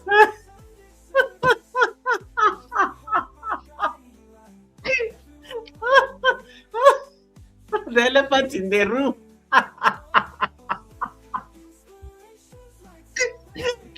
Oh goodness, no. No, guys, I can't be laughing this hard at night. It's late. It's very late here in Kenya. I can't be laughing this hard at night. Elephant in the room. Oh my goodness. That statement. That statement. Oh my goodness. That statement.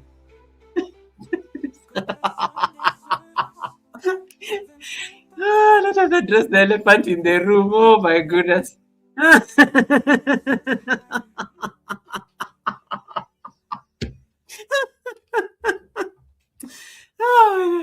Wait. Anyway. Miri, welcome, Miri. Nice to see you.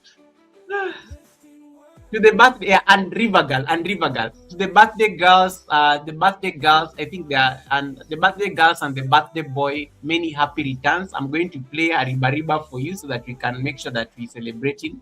All these people celebrated their birthday this past week. Happy birthday to you.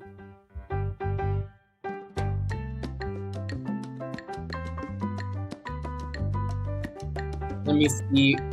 The raid destination is set. Let's look for my affirmation.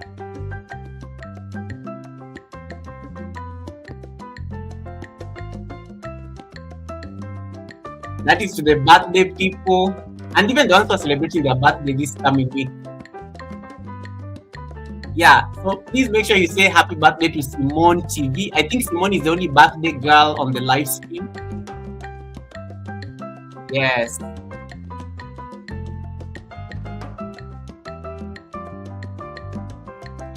Miss TikTok, can you stop calling me on that pastor's live stream? Miss TikTok, leave my name out of that live stream. I don't want problems. Yes, many happy returns. And Simone, thanks so much for that beautiful event. And I was so honored to be on your live stream. So thank you so much for that. And welcome, Jamaican. Thanks so much, Jamaican, for I need to connect back to your house. Thank you so much, Jamaican, for making it to the Sunday service. Totally appreciated. I can't wait to see your content. Appreciated. So, are you ready? Are you ready for your flight to the United Kingdom? Brace yourself. I'm sending you to the United Kingdom. But how comes I can't see the charts on that live stream? Where have they gone? This is how I crashed last week. Because I could not see things. Oh, they're back. Confirm that they don't have that airport is not closed. Okay, 1 minute, you can be patient enough. Yeah, 1 minute is good.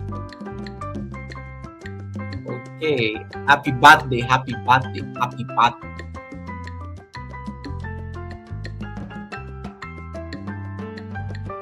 We are waiting for the chorus for this song.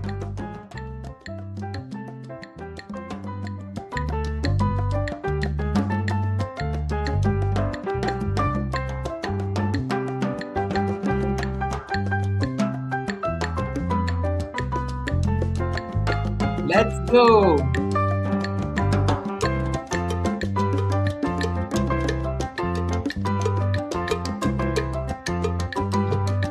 Woo! Like making noise. But it's, you don't have a party. Blessed says I will type raid late. I'm going to wash my hair. Okay.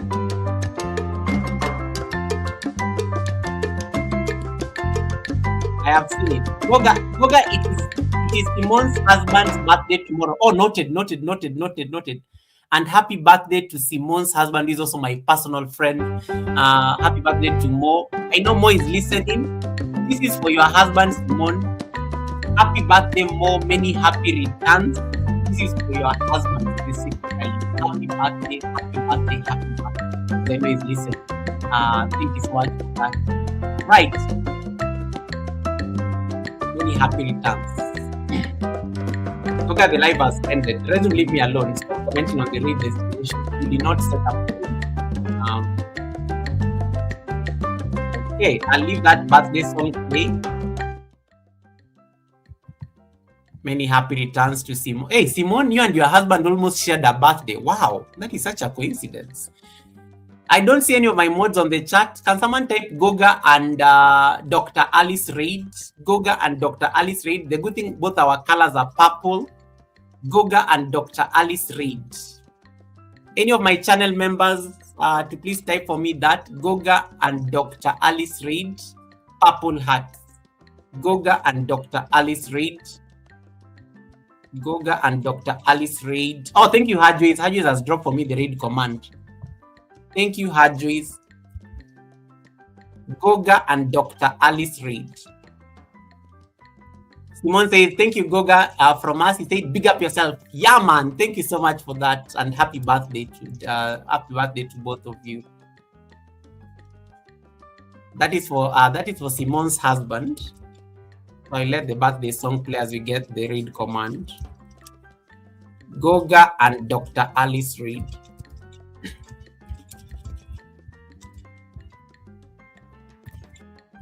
Put some respect in the co-host's name, Dr. Alice. Dr. Alice.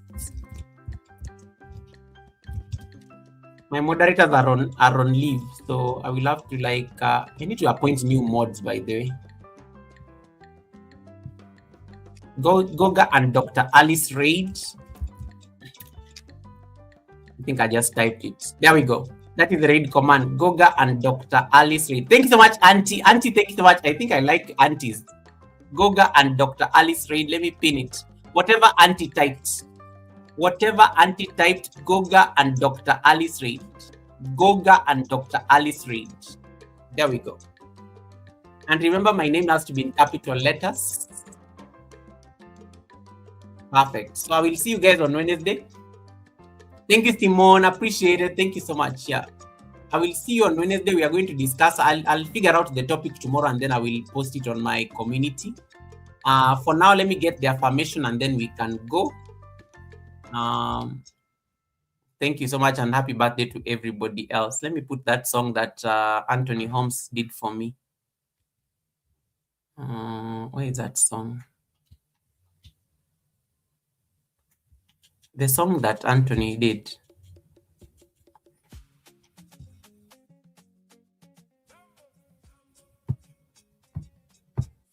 That song is so high energy. Let me play. Let me put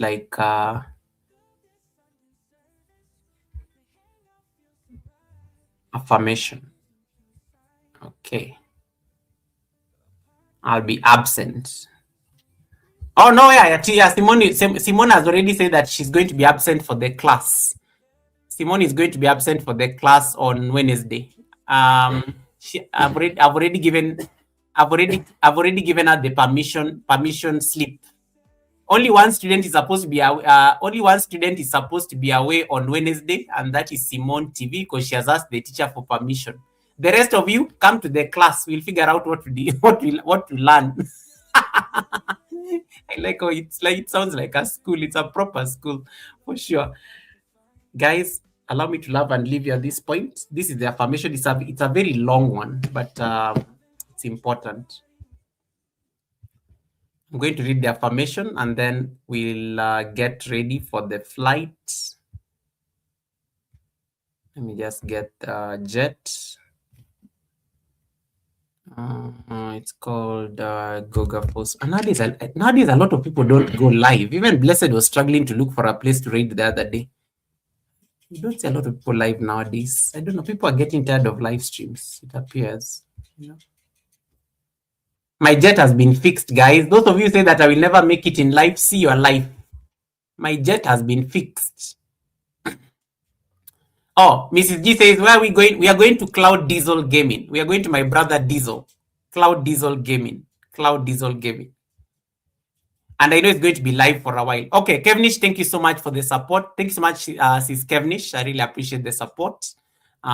We are going to Cloud Diesel. Cloud Diesel is on the road to 400 subscribers and trying to get that channel to grow. So I'm sending you guys to Diesel. I know he's playing a game, but he always sees us. All right. This is the affirmation. This is the affirmation. I'm reading a quote.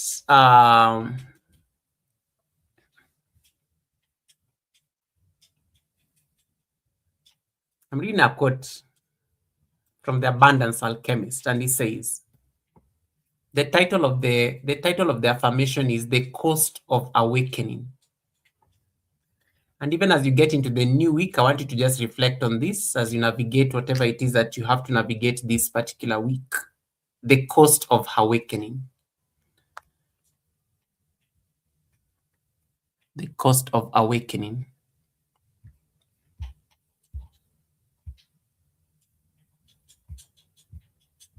And it says, you will question yourself more times than you can count. People who once understood you will start looking at you differently. Some will say you've changed. Others will quietly step back. The conversations that once felt normal will begin to feel empty. The environments that once felt safe will start to feel small. Awakening does that. It stretches your awareness until the old version of your life no longer fits the same way. You'll see patterns you can't ignore anymore. You'll notice how fear drives behavior, how ego hides inside certainty, how many people are acting from survival rather than the truth. That clarity is uncomfortable. It separates you from illusions you once shared with everyone else. There will be moments where you wish you could go back to not seeing so much. But you can't unsee it.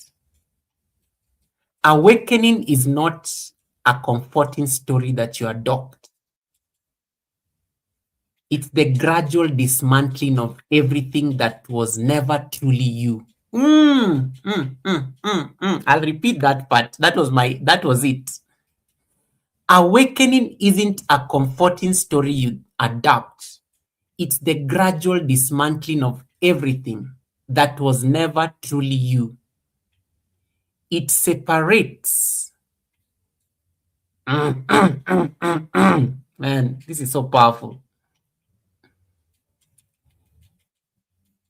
It separates you from mediocrity. It strips away the roles, the expectations, the borrowed beliefs, until what remains is something quieter but stronger. Less approval, less noise, more honesty.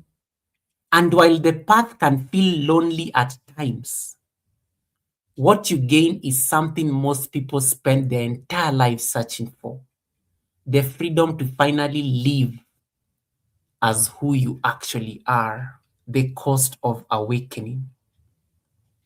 The cost of awakening.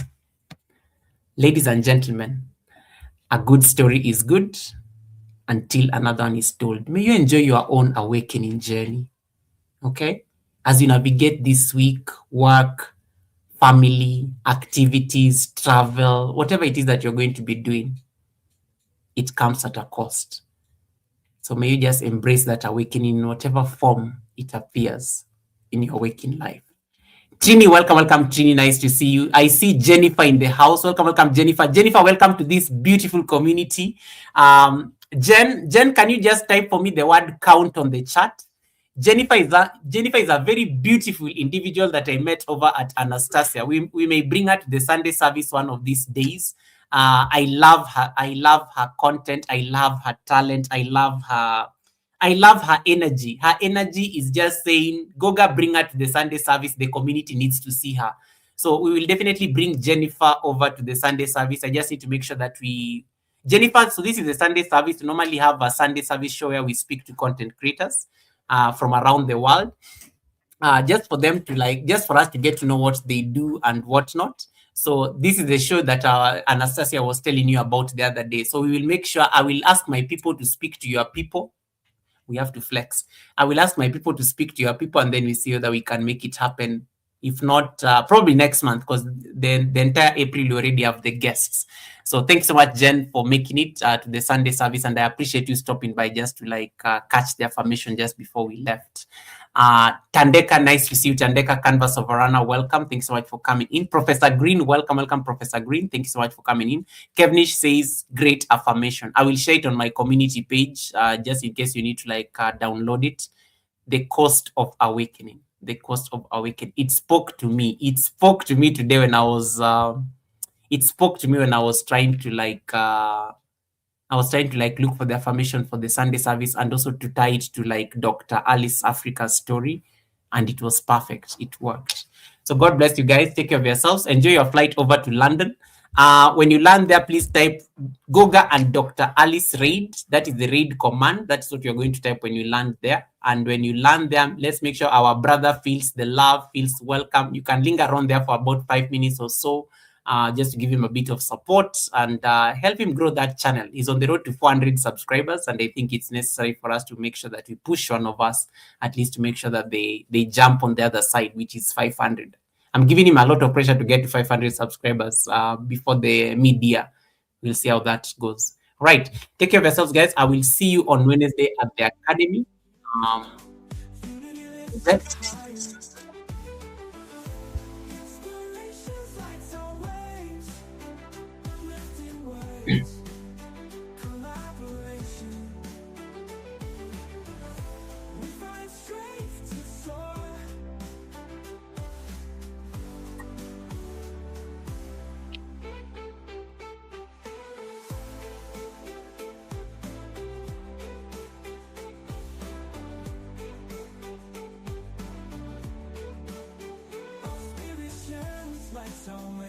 Uplifting words, collaboration, we find strength to soar.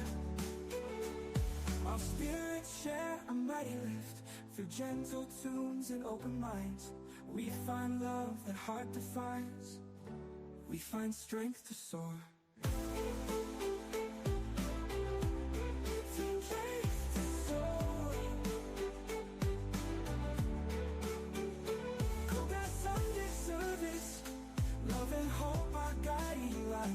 Everyone welcome here. Unity lifts us higher. Oh, oh. Inspirations lights our ways. Love and hope, our guiding light. Everyone welcome here. Everyone welcome here. Unity lifts us higher. Go-Go Sunday service. Love and hope, our guiding light. Everyone welcome here. Unity lifts us higher.